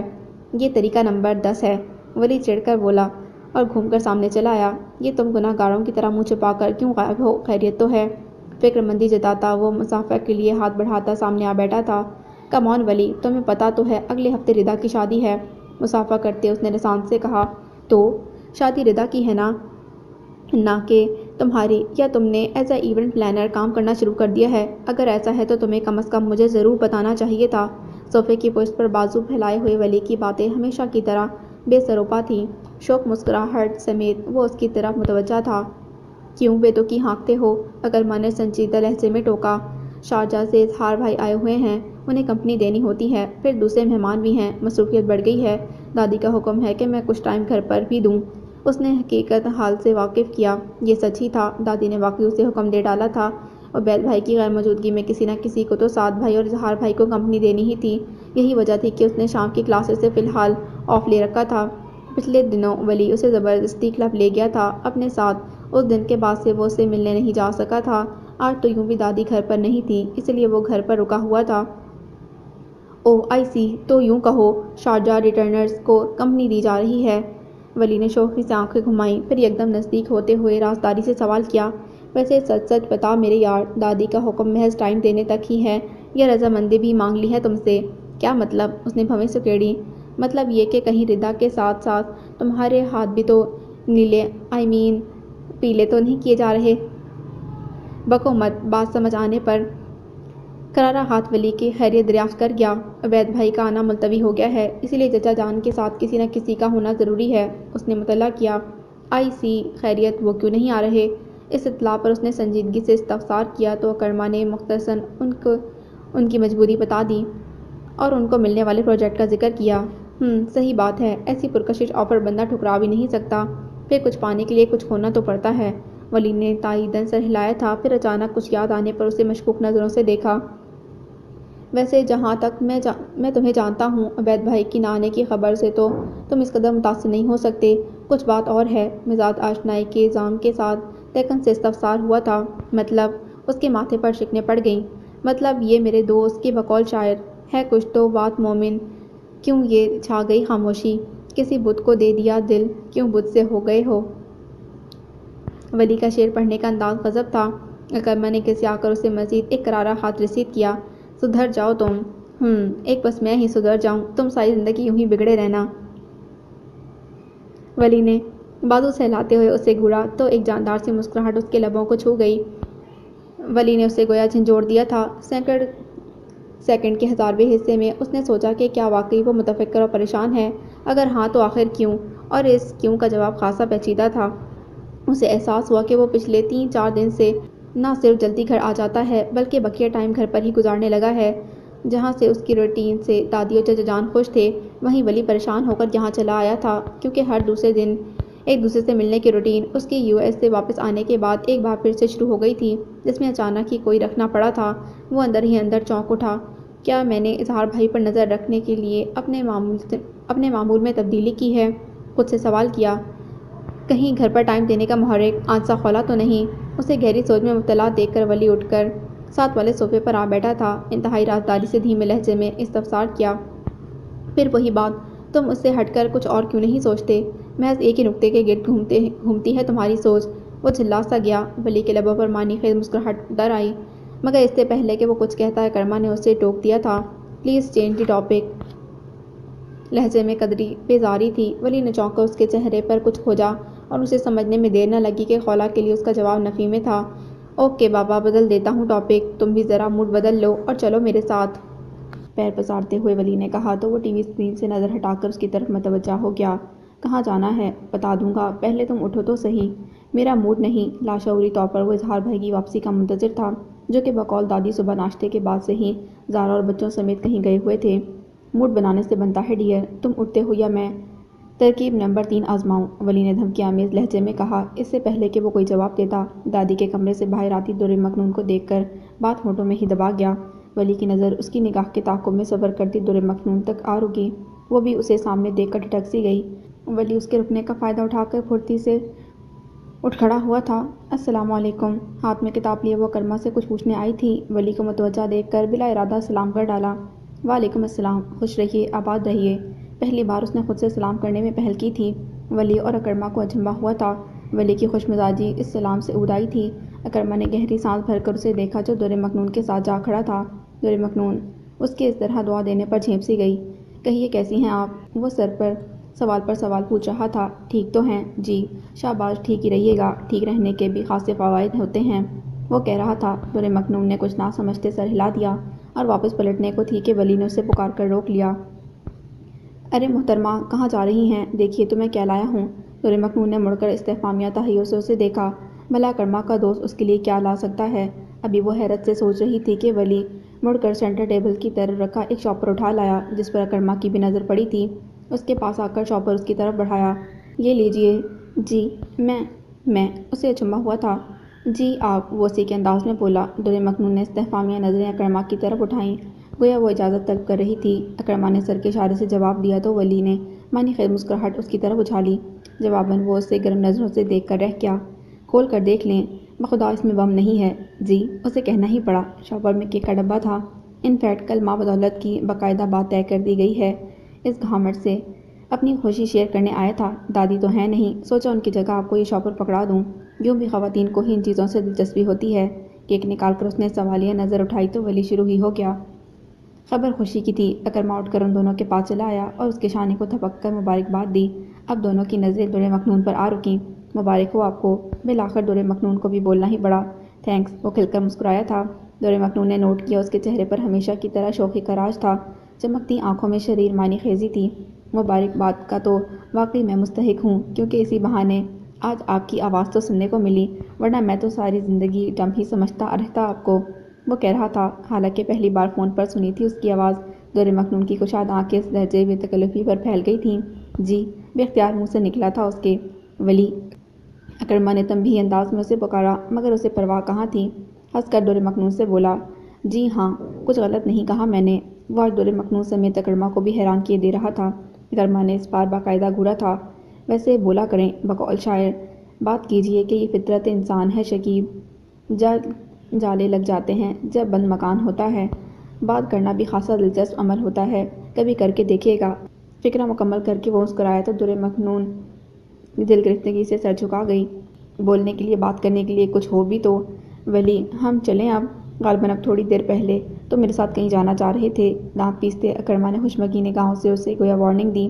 نہیں، اب میرا قطعاً موڈ نہیں۔ آج میں خوش ہوں اور اتنی دور تم سے ان سے در مکنون کی طرف اشارہ کیا اپنی خوشی شیئر کرنے آیا ہوں، لہٰذا اصولاً میری خاطر تواضع کرنی چاہیے تم دونوں کو۔ اس نے ملامت کرتی نظروں سے اسے دیکھا تو اکرما کا دل چاہا مزید ایک ہاتھ جڑ دے اسے۔ وہ نہیں چاہتا تھا کہ در مکنون گھبرا جائے، مگر ولی جیسے نظروں کی زبان سمجھ ہی نہیں رہا تھا۔ آپ بیٹھیے، میں کچھ لاتی ہوں۔ بالآخر وہ بولی تو دونوں ہی چونک کے قدرے حیرت سے اسے دیکھنے لگے۔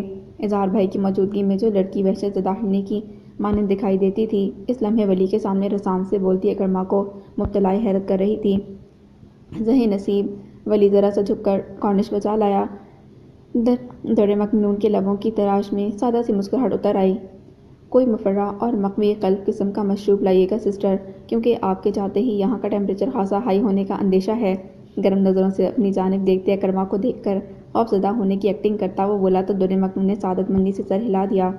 اسے ولی کا سسٹر کہنا بہت اچھا لگا تھا اور یہ سادہ سی مسرت اس کی آنکھوں سے جھلک رہی تھی۔ اکرما نے نوٹ کیا کہ وہ ولی سے نہ خوفزدہ ہے نہ ہی متنفر ہے۔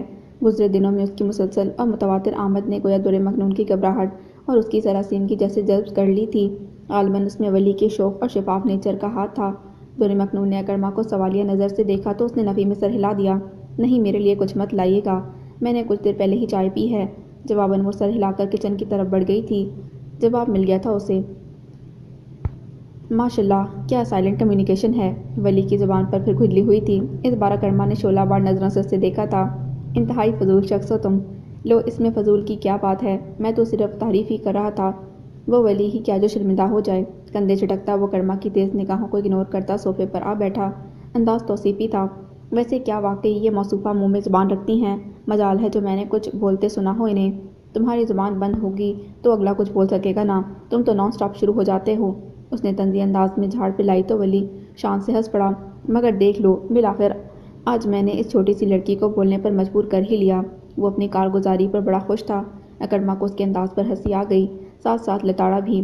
لڑکیوں کو دیکھ کر پھسلنے کی عادت پرانی ہے، کم از کم اب تو سدھر جاؤ، شادی کرنے جا رہے ہو چند ماہ میں۔ واہ واہ، کیا مزاج آشنائی ہے۔ ارے میں تمہارا بچپن کا دوست ہوں اور تم مجھے بس اتنا ہی سمجھ سکے۔ در مکنون کو چھوٹی سسٹر سمجھتا ہوں میں، اور تم یہ خرافات بک رہے ہو۔ ولی ایک دم برا سا منہ بنا گیا۔ خشک لہجے میں کہا تو وہ در حقیقت شرمندہ سا ہو گیا۔ اچھا اچھا، اب زیادہ ڈرامیٹک ہونے کی ضرورت نہیں۔ اپنی ندامت کو اس نے بے نیازی میں چھپا لیا تھا۔ ولی نے زوردار دھپ رسید کرنی چاہی، مگر کچن سے برآمد ہوتی در مکنون کو دیکھ کر وہ دل ہی دل میں پیچ و تاب کھا کر رہ گیا۔ بہت شکریہ سس، ایک دو ہفتے میں انویٹیشن کارڈ لاؤں گا۔ آپ اور دادی بالخصوص انوائٹڈ ہیں، اور یہ نامعقول آئے نہ آئے، آپ کو ضرور آنا ہے۔ چاکلیٹ شیک کا گلاس تھامتے ہوئے وہ بہت خلوص سے بولا تھا۔ یوں بھی میں چاہتا ہوں کہ رجا کو آپ سے ضرور ملواؤں، کچھ وہ آپ کو بولنا سکھا دے گی اور کچھ آپ اسے خاموش رہنے کی ٹریننگ دے دیجیے گا۔ گلاس لبوں تک لاتے لاتے وہ بھی بولنے سے نہیں چوکا تھا۔ اس بار اکرما سمیت در مکنون بھی بے ساختہ امڑانے والے تبسم کو چھپا نہ سکی۔ گو کہ میں خواتین کی آزادی گفتار کا خاصی حامی ہوں، مگر ہوں تو ابن آدم ہی۔ شیک مزیدار تھا، کچھ اس وقت ولی کا موڈ بھی اچھا تھا، لہٰذا بولتا رہا۔ در مکنون اب وہاں سے جانا چاہ رہی تھی۔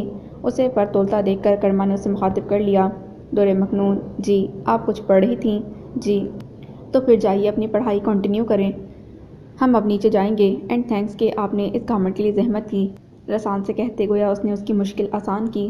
جی اچھا۔ سر ہلا کر وہ ایک بار پھر دادی کے کمرے کی طرف بڑھ گئی۔ اکرما سے کچھ کہنے کے لیے باہر آئی تھی، مگر ولی کی موجودگی کے باعث اس نے اس معاملے کو پھر کسی وقت کے لیے اٹھا رکھا۔ ماشاءاللہ، کیا سعادت مندی ہے۔ خالی گلاس میز پر رکھتے ولی کہنے سے باز نہیں آیا۔ چلیں نیچے۔ اس نے تحمل کا مظاہرہ کرتے اس کی بات نظر انداز کی تو یکدم ولی کے چہرے پر قدرے شوخی اور معنی خیزی در آئی۔ ابھی وہ کچھ کہنے کا قصد ہی کر رہا تھا کہ اکرما بول پڑا۔ خبردار، کوئی فضول بات کرنے کی ضرورت نہیں، مزید کچھ اول فول بکا تم نے تو سر اتار کر رکھ دوں گا تمہارا۔ اسے اندازہ تھا کہ ولی کے شیطانی ذہن میں کوئی نہ کوئی بات آ گئی ہے، لہٰذا آنکھیں دکھاتے ہوئے دھمکی آمیز لہجے میں متنبہ کیا، جس پر ولی کی ہنسی بے ساختہ تھی۔ مرضی ہے یار، میں تو تمہارے بھلے کو ہی کچھ کہنے لگا تھا۔ شانے اچکاتے ہوئے وہ بے نیازی سے کہتا اٹھ کھڑا ہوا۔ قطعاً ضرورت نہیں میرے بھلے کی فکر کرنے کی۔ انگلی اٹھا کر بونڈ کیا تو ولی بمشکل اپنی معنی خیز مسکراہٹ ضبط کرتا اس کے ساتھ نیچے چلا گیا۔ چچا جان بھی واپس آ چکے تھے۔ کچھ ٹائم ان کے احوال پرسی کر کے جس وقت وہ شیرازی ولا سے باہر نکلا، اکرما اس سے سی آف کرنے باہر تک آیا تھا۔ ویسے تم نے بتایا نہیں کہ آنسا خولا کے لیے انکار کیوں کیا تم نے؟ کافی دیر کا رکا ہوا سوال ولی کے لبوں پر بالآخر آ ہی گیا۔ اکرما نے سنجیدگی سے اسے دیکھا، اس طرف بھی شوخی ندارت تھی۔ اس نے گہری سانس کھینچی۔ ایسی کوئی خاص وجہ نہیں، زندگی میں ہر کوئی ہمارے لیے نہیں ہوتا، بس کہیں کہیں کبھی کبھار یہ کڑیاں جڑتی ہیں، اور یہی سچ ہے۔ اس کے گہرے لہجے میں کچھ تھا۔ ولی نے عمیق نظریں اس کے چہرے پر جما دیں، کہیں اس کی وجہ کوئی اور تو نہیں؟ خلاف معمول ولی اس وقت نہایت سنجیدگی سے پوچھ رہا تھا۔ اکرما نے استہزائیہ انداز میں اسے یوں دیکھا جیسے اس کی بات کا مطلب نہ سمجھ سکا ہو۔ معنی یہ میرے بھائی کہ کہیں تمہارے دل کو کوئی اور تو اچھا نہیں لگنے لگا؟ گھوم پھر کر ولی پھر سے وہیں آ گیا تھا۔ اکرما کے چہرے پر بیزاری در آئی۔ ایسا کچھ نہیں، اگر ہوا تو سب سے پہلے تمہیں بتاؤں گا۔ فی الواقع تو وہ چڑ گیا تھا۔ جواباً ولی کے چہرے پر پھر سے معنی خیز شوخی اتر آئی تھی۔ مجھ سے بتانے کی ضرورت نہیں، میں تو جان ہی گیا ہوں۔ بقول شاعر کون کہتا ہے محبت کی زباں ہوتی ہے، یہ حقیقت تو نگاہوں سے بیاں ہوتی ہے۔ ڈرائیونگ سیٹ والا فرنٹ ڈور کھولتے وہ خاص سے شاعرانہ موڈ میں شعر پڑھ کر بولا، خود سے سوال کرو سمجھے۔ ولی کی زبان کے آگے خندق تھی۔ اس بار تحمل کا مظاہرہ کرنا مشکل تھا، اور اکرما کا بھاری ہاتھ اس کا مزاج ایک بار اور دریافت کر گیا تو اس کے جارحانہ موڈ کا اندازہ کر کے بھاگ گیا۔ ہر سمندر کا ایک ساحل ہے، ہجر کی رات کا کنارہ نہیں، وہ نہیں ملتا ایک بار ہمیں، اور یہ زندگی دوبارہ نہیں۔ رات دھیرے دھیرے بھیگ رہی تھی۔ ہر شے پر جیسے سکوت چھایا ہوا تھا۔ دکھ، افسوس، ملال جیسے خون کا حصہ بن کر اس کی رگ رگ میں دوڑ رہے تھے۔ بستر سے اٹھ کر وہ اضطراری انداز میں بالوں میں انگلیاں پھنسائے کھڑکی میں آ کھڑا ہوا۔ رات کا غالباً آخری پہر تھا، اور وہ ہاسپٹل کی بے کیف خاموشی میں اب تک نیند کی مہربان آغوش کا منتظر سلگتی آنکھوں میں گزرے لمحوں کی چنگاریاں لیے رت جگہ کی تکلیف دہ تجربے سے ایک بار پھر گزر رہا تھا۔ گزرے سالوں کے گرد سے جس دکھتے سلگتے ماضی کو چھپا رہا تھا، حال کے تند و تیز جھونکوں سے وہ ایک مرتبہ پھر صاف ہو کر اس کے مقابل آ کھڑا ہوا تھا، جسے وہ تمام تر طاقت صرف کر کے نظر انداز نہیں کر پا رہا تھا۔ بھاری ساعتوں کا بوجھ اٹھاتی مزمل ملول اور پس مردہ رات دھیرے دھیرے ڈھل رہی تھی، اور آتی سحر کے ساتھ ساتھ چراغ دل جیسے بجھتا جا رہا تھا۔ کچھ دیر پہلے اینی جو کچھ اسے بتا کر گئی تھی وہ ذہن سے گویا چپک گیا تھا۔ شہرین اس کے نہ چاہنے پر بھی اینی کو طور مکنون سے ملا لائی تھی، مگر یہ شکر تھا کہ زاویار کے پروپوزل سے متعلق اسے مطلع نہیں کیا گیا۔ زاویار نے سانس روک کر دزدیدہ نظروں سے سامنے بیٹھی اینی کو دیکھا، جس کے چہرے پر دبا دبا جوش صاف عیاں تھا۔ یقیناً وہ دور مکنون کے یوں اچانک دوبارہ مل جانے پر از حد مسرور تھی، اس کی تعریفیں کرتے نہ تھک رہی تھی۔ یہ کوئی نئی بات نہیں تھی، اینی شروع سے ہی ایسی تھی۔ زاویار کے سامنے اپنا دل کھول کر رکھ دینا عادت تھی اس کی۔ اتنی ذہنی ہم آہنگی اور دلی قربت اس کی اپنی چھوٹی بہنوں سے بھی نہ تھی جتنی کہ زاویار کے ساتھ تھی۔ لہٰذا اس وقت بھی وہ در مکنون کی ہونے والی ملاقات کی ایک ایک تفصیل اسے سناتے ہوئے خود میں ایسی مگن تھی کہ سامنے بیٹھے زاویار انصاری کے چہرے پر در آیا کرب کا سیاہ رنگ بھی اسے نظر نہیں آ سکا۔ مگر بہت بدل گئی ہے وہ، جتنی خوبصورت ہو گئی ہے، اس سے کہیں زیادہ خاموش رہنے لگی ہے وہ۔ سچ بڑی اجنبی لگی مجھے۔ پتہ ہے بھائی، زارا بھابھی کی بہن سوہا باجی نے بتایا کہ صوفیہ آنٹی اور انکل کی ڈیتھ کے بعد وہ بہت بیمار ہو گئی تھی۔ کئی دن تو ڈینائل میں ہی رہی، اور جب کافی دن بعد وہ ان کے گھر شیرازی ولا میں آئی تو بالکل چپ رہتی تھی۔ کئی ہفتوں تک اس نے کسی سے بات نہیں کی۔ والدین کی ڈیتھ نے اسے اندر تک کچھ ایسا ایموشنل شاک پہنچایا ہے کہ وہ آج تک اس جھٹکے سے باہر نہیں نکل سکی، اینی افسردگی سے بتا رہی تھی۔ زاویار نے کرب سے آنکھیں موند لیں۔ والدین بھی کیا شے ہوتے ہیں، جب ساتھ ہوتے ہیں تو پتہ ہی نہیں چلتا کہ ان کو کھو کر ہم اس قدر شیٹرڈ بھی ہو سکتے ہیں، ٹوٹ بھی سکتے ہیں۔ والدین ہی نہیں، اس نے تو اپنی سب سے قیمتی چیز بھی گنوا دی ہے۔ میری بے خبر بہن، کاش تم جان سکتی کہ صرف والدین ہی نہیں، وہ تو سب کچھ گنوا چکی ہے، اور میرے ہاتھوں یہ سب ہوا ہے۔ اگر تمہیں پتہ چل جائے تو شاید تم مجھے دیکھنا بھی گوارا نہ کرو۔ لب بھیجے غیر مرئی نکتے پر نظریں جمائے وہ احساس پر پڑنے والے ہر ضرب کو اس کی پوری شدت سے محسوس کر رہا تھا۔ اب کیا کر رہی ہے وہ؟ بمشکل وہ پوچھ سکا تھا۔ بہت ساری ہمت مجتمع کر کے الفاظ نکلے اس کے لبوں سے۔ پچھلے 2.5-3 سال تو کچھ نہیں پڑھا اس نے، البتہ اس سال بی کام کے پیپرز دینے کی تیاری کر رہی ہے، وہ بھی سب کے بہت اصرار کرنے پر۔ اس کے ذہن میں اس خبر سے جھماکا سا ہوا تھا، شاید دوبارہ ملنے کی سبیل نکل سکے۔ کہاں پڑھ رہی ہے وہ؟ گو کہ وہ یہ سوال نہیں کرنا چاہ رہا تھا، مگر کیے بنا نہ رہ سکا۔ اینی نے قدرے حیرت سے اسے دیکھا۔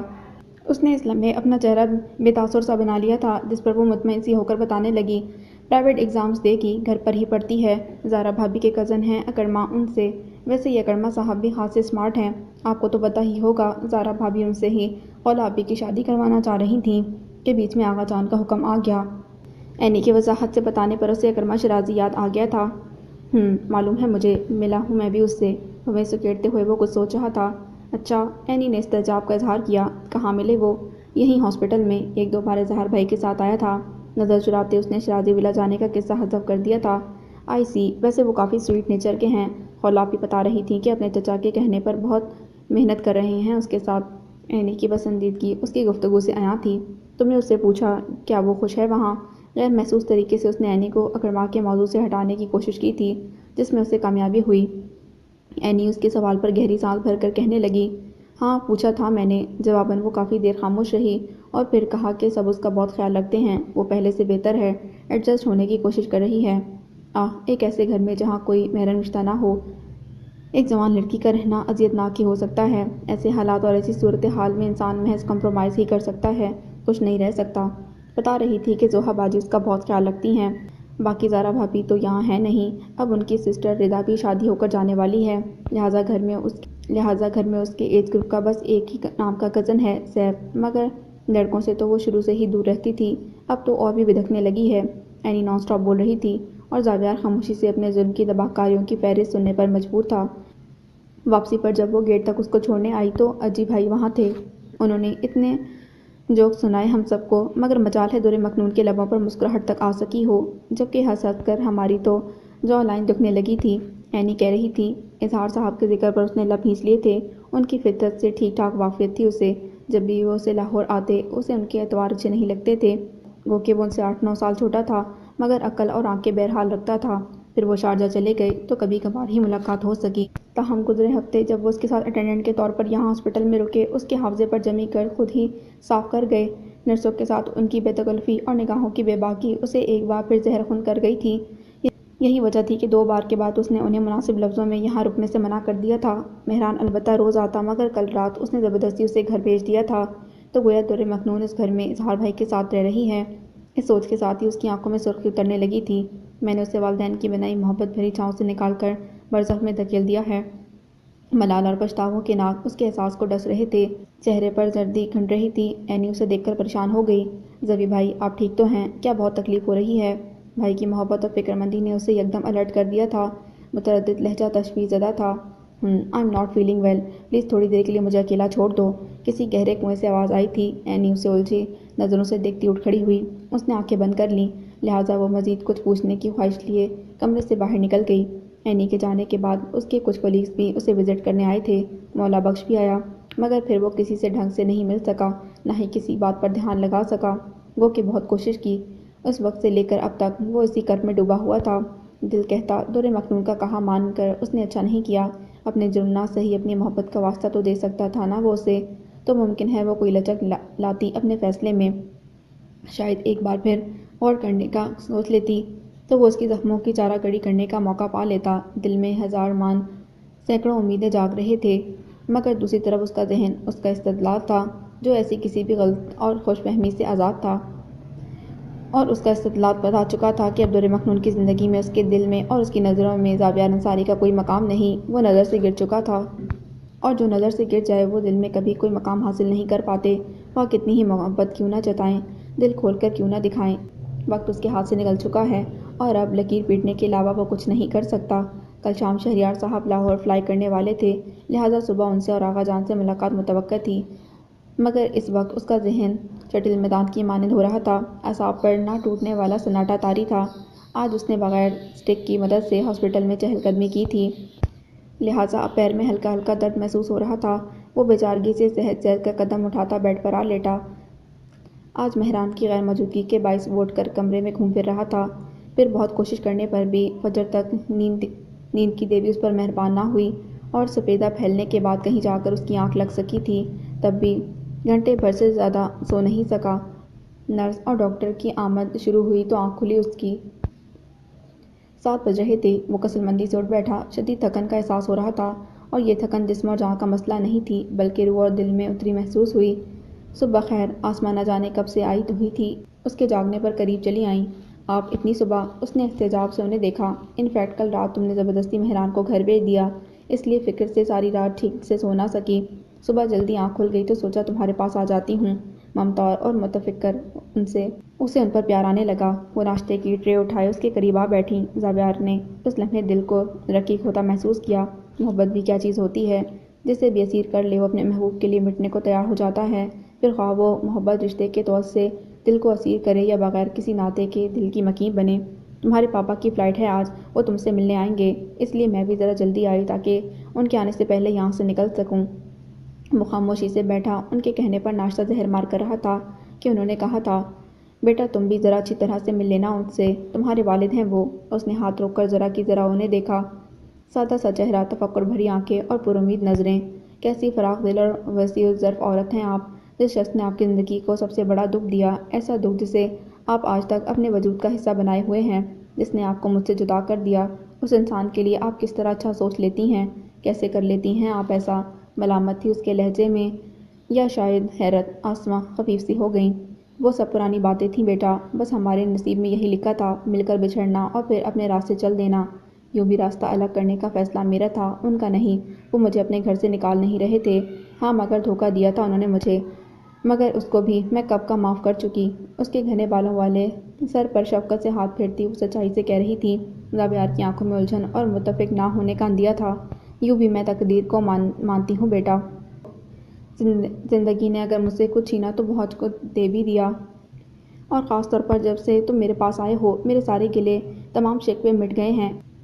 انصاری انکل ہوں یا تمہارے پاپا، مجھے اب کسی سے شکایت نہیں۔ میرا صرف ایک نقصان ہوا تھا کہ تم مجھ سے چھین لیے گئے تھے، اور اب جب تم میرے ساتھ ہو زبی، یقین کرو میری ساری کلفتیں مٹ چکی ہیں۔ تم میرا انعام ہو، اور جب اللہ بندے پر اپنا فضل کرے نا تو اسے بھی شکر گزاری اپنا لینی چاہیے۔ وہ اپنے تئیں کس قدر مطمئن تھیں، زاویار پر ان کے لفظوں سے خاصا اثر ہوا تھا۔ اس کی خاموشی اشارہ تھی کہ بات دل میں گھر کر گئی ہے۔ پھر کافی دیر وہ اسے اسی قسم کی باتیں کرتی رہیں، اور پھر شہریار صاحب کے آنے سے پہلے ہی لوٹ گئیں۔ ان کے سمجھانے کا اثر تھا کہ جب وہ اس سے ملنے آئے تو اس نے اپنے منفی جذبات کے اظہار پر کسی حد تک قابو پا لیا تھا۔ یوں بھی کل سے دل پر ایک کت سی طاری تھی، ایک احساس جرم دھرا تھا سینے پر۔ آغا جان بھی ساتھ تھے۔ آج وہ دونوں کافی دیر اس سے باتیں کرتے رہے، جن کے مختصر جواب دیتے اس کا لہجہ نفرت کے زہر سے خالی تھا۔ شہریار انصاری باپ تھے، محبت کرتے تھے اس سے، مگر ہر بار اس کی ہٹ دھرمی اور بے لحاظی انہیں اس سے دور کر دیتی تھی۔ لہٰذا آج جب وہ خلاف معمول اور خلاف عادت طنز کے بغیر بات کر رہا تھا تو وہ اٹھ کر اس کے پاس چلے آئے۔ میں ڈاکٹر سے مل کر آیا ہوں، وہ بہت مطمئن ہے تمہاری طرف سے۔ تمہارے اسٹیچز تیزی سے ٹھیک ہو رہے ہیں، ساتھ ہی کل تمہارے ہاتھ کا پلسٹر بھی اتر جائے گا۔ تم نے بہت جلد ریکور کر لیا ہے۔ وہ اس کا شانہ تھپتھپا کر بولے تھے۔ جی، ڈسچارج ہو جاؤ تو لاہور آنا میرے پاس، مستقل طور پر نہ سہی ملنے تو آ سکتے ہو۔ وہ کچھ کہنا چاہ رہا تھا کہ انہوں نے لسان سے جملہ مکمل کیا۔ وہ اس وقت شدید جذباتی غلبے کا شکار تھا، لہٰذا دماغ کے ڈپٹنے کے باوجود دل کے کہنے پر سر جھکا کر ان کو اس بات کا اندیہ دے گیا۔ کوشش کروں گا، ہرگز نہیں کی بجائے کوشش کروں گا سننے کو ملا تھا۔ شہریار انصاری فرط مسرت سے بے اختیار ہوتے ہوئے اسے سینے سے لگا گئے۔ آج نہ جانے کتنے سالوں بعد انہوں نے اسے خود سے لگایا تھا، پھر بھی ان دونوں کے لیے ایک دوسرے کا لمس کس قدر مانوس تھا۔ وہ بھی انسان تھے، گوشت پوشت کا بنا۔ اسے لگا وہ 10 سال پرانا زاویار ہے، جس سے بابا کے سینے سے لگ کر سکون ملتا تھا۔ اسے لگا اگر وہ ذرا دیر ان کے شفقت بھرے بازوؤں میں گھرا رہا تو ان کے پرحدت وجود کا لمس اس کے اندر کا سارا غبار باہر نکال دے گا۔ آپ اپنا خیال رکھیے گا۔ ایک جھٹکے سے اپنا آپ ان سے علیحدہ کرتے وہ کھڑا ہو گیا۔ کہنا کیا چاہ رہا تھا منہ سے نکل کچھ گیا۔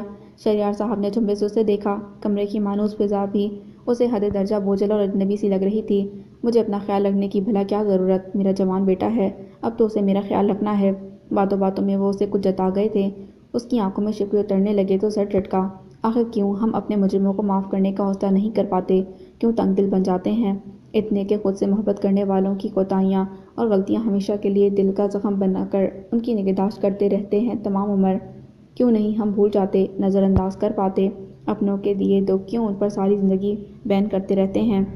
کوئی اس کے اندر بول رہا تھا، دل کی عدالت میں احتجاج بلند ہو رہا تھا، شاید اس لیے کہ ہمیں ملنے والا ہر درد کا درمان نہیں ہوتا، ہر غلطی کی تلافی اور ہر نقصان کا ہرجانہ بھرنا کبھی کبھی ناممکن ہوتا ہے۔ جیسے در مکنون کو جو دکھ، اذیت اور کرب میں نے دیا ہے، اسے کسی زہر، کسی جادو سے مٹایا نہیں جا سکتا۔ یہ زخم ناسور ہے، سرطان ہے۔ اس کا ذہن، اس کا استدلال دلیلیں دینے لگا۔ جیسے آغا جان کا دیا ہوا دکھ، گویا کسی نے میرے دل کو، ضمیر کو کسی کن چھری سے ذبح کر ڈالا تھا۔ کیسے بھول سکتا ہوں، کوئی معمولی نقصان تو نہیں ہوا تھا میرا، یہ تو صدیوں میں بھی بھرا نہیں جا سکتا، وہ خسارہ ہے۔ ہر کوئی ماما کی طرح نہیں ہوتا کہ فراغ دلی اور خندہ پیشانی کا مظاہرہ کر سکے، کیوں بھی یہ تو جرم کی نوعیت پر منحصر ہے کہ اسے تعزیر سے نوازا جائے یا معافی سے۔ آغا جان کی طرف محض میری ماں کو مجھ سے دور کرنے کا حساب نہیں نکلتا، بلکہ میری زندگی، میری روح میں اتری اس نازک سی لڑکی کا بہت سارا قرض بنتا ہے، جو آج میری بدولت زندہ درگور ہے۔ کیسے معاف کر دوں میں انہیں، اور آخر کیوں؟ آغا جان کا ہاتھ تھامے پاپا کو کمرے سے نکلتے دیکھ کر اس کے ذہن میں گویا جنگ سی چھڑ گئی تھی، اور عموماً عقل اور جذبات کی جنگ میں فتح ہمیشہ جذبات کی ہوتی ہے۔ زاویار انصاری نے اپنے دل کو پگھلتا محسوس کیا تھا، مگر ساتھ ساتھ اندرون ذات بہت سے احتجاج بھی سر پٹک رہے تھے۔ ذہنی خلفشار اور اندرونی انتشار سے تنگ آ کر اس نے دونوں ہاتھوں سے سر تھام لیا تھا۔ ساڑی پریس کرنے کے بعد جس وقت وہ سائرہ بیگم کی خواہگاہ میں داخل ہوئی، دل خواہ دھڑکے جا رہا تھا۔ جب سے وہ زاویار انصاری سے مل کر آئی تھی، ہمیں وقت یہی خدشہ، یہی دھڑکا لگا رہتا تھا کہ اب یا تب سائرہ بیگم کی عدالت میں حاضری لگنی ہے، اور آج کئی دنوں بعد بالآخر غالباً وہ وقت آ ہی پہنچا تھا۔ اصغری نے جب یہ پیغام دیا کہ بڑی بیگم نے اسے ساڑی استری کرنے کے بعد اپنے کمرے میں بلایا ہے، وہ ذہن کو کسی ایک نقطے پر مرتکز نہیں کر پا رہی تھی۔ آخر کیوں بلایا ہوگا انہوں نے؟ کہیں زاویہ انصاری کی خالہ نے اس کی کوئی شکایت تو نہیں کر دی؟ یا کہیں ایسا تو نہیں ہو گیا کہ زاویہ انصاری اپنے وعدے سے مکر گیا ہو؟ اس نے ہاں تو نہیں کہہ دی کہیں؟ اور اس خدشے کے ساتھ ہی اس کا دل جیسے رک کر دھڑکا تھا۔ اگر ایسا ہو گیا تو کیا کرو گی در مکنون؟ کیا واقعی حرام موت کو گلے لگا لو گی تم؟ سوال کے جکر سے جلنے لگے تھے دل اور دماغ میں۔ بمشکل اس نے ساڑی استری کی اور دھڑکتے دل سے سائرہ بیگم کے کمرے کے دروازے پر دستک دی۔ یس کی آواز کے ساتھ ہی وہ گلا تر کرتی اندر چلی آئی تھی۔ یہ لیجئے، یہ پریس کر دی ہے میں نے۔ سامنے ہی وہ صوفے پر بیٹھی غالباً اس کی منتظر تھیں۔ اس کے اندر داخل ہوتے ہی گہری نظر سے اسے دیکھا۔ ان کی نظروں میں کچھ تھا، وہ پزل سی ہو گئی۔ تھینکس، اسے عجیب لٹھمار سا لہجہ تھا ان کا۔ اس کی سمجھ میں نہیں آیا کہ طنز کیا ہے یا واقعتاً وہ مشکور ہیں۔ اسے وہاں بیڈ پر رکھ دو اور یہاں آ کر بیٹھو۔ اب کی ذرا تحکم سے کہا تو وہ کسی معمول کی طرح ہدایت پر عمل کر کے ان کے سامنے رکھے صوفے پر آ بیٹھی۔ ابھی نازیہ کا فون آیا تھا۔ انہوں نے ہاتھ میں لیا کارڈلیس فون اس کے سامنے لہرایا۔ ایک سنسنی سی اس کی رگ و پے میں اتری تھی۔ نظر اٹھانے کا یارانہ ہوا، چہرہ پیلا پڑ گیا جبکہ وہ اسے بغور دیکھ رہی تھی۔ مبارک ہو تمہیں، زاویہ نے انکار کر دیا ہے۔ تنزیہ کا ڈھیلا لہجہ اس کے دل میں ترازو ہو گیا۔ نظر کے ساتھ ساتھ سر بھی مزید جھک گیا۔ تمہیں تو خوشی ہوئی ہوگی نا یہ خبر سن کر؟ اس کی خاموشی انہیں تلملا کر رکھ گئی۔ کیا تمہیں ذرا سا بھی احساس ہے کہ مظفر کے لیے کس قدر پریشانی کا باعث ہو تم؟ اپنی 3 بیٹیوں کے فرض سے سبکدوش ہونے جا رہے تھے کہ مزید تمہاری ذمہ داری ان کے سر ڈال دی گئی اور اسے نبھانے کی حتی المقدر کوشش کر رہے ہیں وہ۔ ان کے ساتھ ساتھ اس گھر کا ہر شخص تمہارے لیے فکر مند ہے، مگر بدلے میں تم کیا کر رہی ہو؟ کیا دے رہی ہو ہمیں؟ ان کا لہجہ گویا آتشی بھالے کی طرح لگا تھا اسے۔ وجود احساس پر زبردست ضرب پڑی تو سارا احتجاج نمکین پانی کی صورت پلکوں کی منڈیر پر آ رکا۔ تمہاری لائف سیٹ کرنے کی کوشش کر رہی ہوں میں، اسے ناکام بنائے دے رہی ہو تم۔ آخر تم کیوں مظفر کے اعصاب پر سوار رہنا چاہتی ہو؟ کیوں نہیں انہیں سکون کی زندگی گزارنے دے رہی ہو؟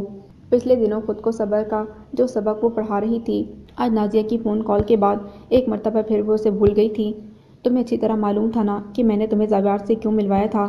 کیونکہ میں چاہتی تھی کہ تمہارے اور اس کے بیچ میں انڈرسٹینڈنگ پیدا ہو جائے، مگر تم نے جانے اس لڑکے سے کیا کہا کہ وہ انکار کر بیٹھا۔ پہلے تو تم اس دن بے ہوش ہو کر خواہ کا سین کریٹ کرنے لگی، اور جب بعد میں نے کسی نہ کسی طرح معاملہ سنبھال لیا تو پھر بنا بنایا کام بگاڑ آئی۔ وہ سخت برافروختہ تھیں۔ در مکنون لبوں کے گوشے کچلتے ہوئے بمشکل اس نمکین سیال کو پینے سے روک رہی تھی جو اس وقت پلکوں کی واڑ پھلانگنے کو مچل رہا تھا۔ سینے میں گویا ٹیسے اٹھ رہی تھیں۔ آخر تم کیوں نہیں سمجھ رہی کہ تمام عمر لوگ تم سے رشتہ ہمدردی نہیں نبھا سکیں گے؟ کبھی نہ کبھی تمہاری اس عارضی پناہ گاہ کو چھوڑ کر جانا ہی ہوگا۔ یہ تمہارا گھر نہیں ہے، اس بات کو گرہ سے باندھ لو۔ جیسے تمہارے پیرنٹس تمہیں چھوڑ گئے، کبھی نہ کبھی ہمیں بھی جانا ہوگا۔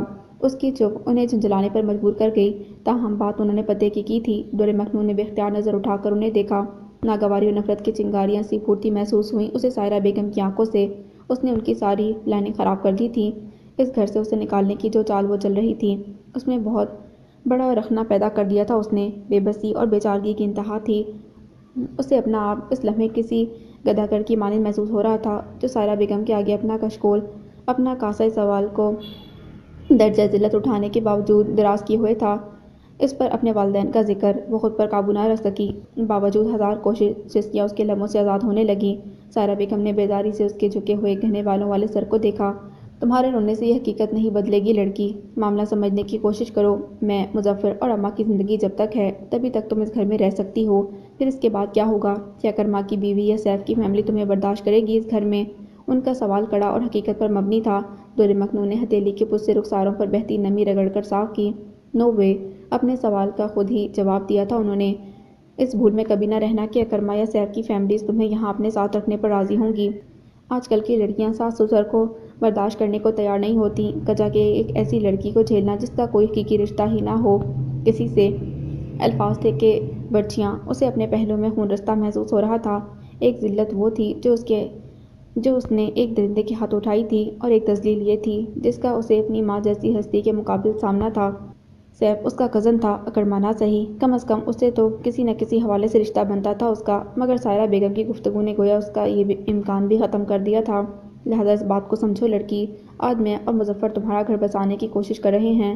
ہم نہ رہے تو زمانے کی ٹھوکریں کھانے کے لیے تنہا رہ جاؤ گی تم۔ اس معاشرے میں اکیلی لڑکی لوگوں کے لیے لڑنے والے سے کم نہیں ہوتی، اس کا تمہیں تو باقاعدہ تجربہ بھی ہے۔ تیکھے پن سے کہتے کہتے بے دردی سے طنز کیا تھا انہوں نے۔ اس کے اندر سب کچھ گویا جل تھل ہو گیا تھا۔ ایسا طعنہ، ایسی بے حسی اور سفاکیت، خود پر قابو رکھنے کی کوشش میں اس پر لرزہ طاری ہو گیا تھا اس لمحے۔ سائرہ بیگم نے اس کے مرتعش وجود کو استہزائی نظروں سے دیکھا۔ لہذا جو میں کر رہی ہوں اس میں دشواریاں پیدا کرنے کی کوشش نہ کرو۔ عمر میں تو تم کم ہو، مگر تجربہ تو تمہیں زن رسیدہ عورت سے زیادہ ہے نا۔ جان رکھو، عورت کی حفاظت اللہ نے مرد کے ذمے ہی کروائی ہے۔ بھائی اور فادر تو ہیں نہیں تمہارے، اور بیٹا تمہیں ابھی نہیں مل سکتا، لہذا شوہر کے سہارے ہی زندگی گزارنی ہوگی تمہیں۔ میں نے نادیہ سے کہہ دیا ہے کہ وہ کوئی اور پروپوزل دیکھے تمہارے لیے۔ اس دوران تم بھی اپنا مائنڈ میک اپ کر لو۔ ابھی عمر اور حسن کی دولت ہے تمہارے پاس، زیادہ وقت گزر گیا تو یہ بھی ہاتھ سے نکل جائے گی، اسی لیے دیر مت کرو اور وقت کا فائدہ اٹھاؤ۔ یہ تو میں رشتے میں تمہاری ماں کی بہن ہوں، اس لیے یہ سب بھی کر رہی ہوں، ورنہ ہمارے معاشرے میں گھر سے بھاگی ہوئی اور اغوا شدہ لڑکی میں کوئی فرق روا نہیں رکھا جاتا، دونوں ہی ذلت کا چلتا ہوا نشان سمجھی جاتی ہیں۔ وہ اس کے دل پر قدم دھرتے بے حسی سے کہی جا رہی تھیں، یہ دیکھے بغیر کہ سامنے بیٹھا وجود گویا زلزلے کی زد پہ تھا۔ اپنے گھر میں پناہ دینا تو دور کی بات، کوئی سر پر دستے شفقت رکھنے والا نہیں ہوتا۔ اس گھر میں اور اس دنیا میں تمہارا کوئی محرم رشتہ باقی نہیں رہ گیا، سوائے تمہارے ان تایا کے جو فورن میں بستر موت پر پڑے اپنی زندگی کی آخری گھڑیاں گن رہے ہیں۔ اسی لیے بہتر ہے کہ میری زندگی میں ہی تم اپنی منزل کو پالو، نہیں تو بقیہ زندگی راستے کی دھول بن کر رہ جاؤ گی۔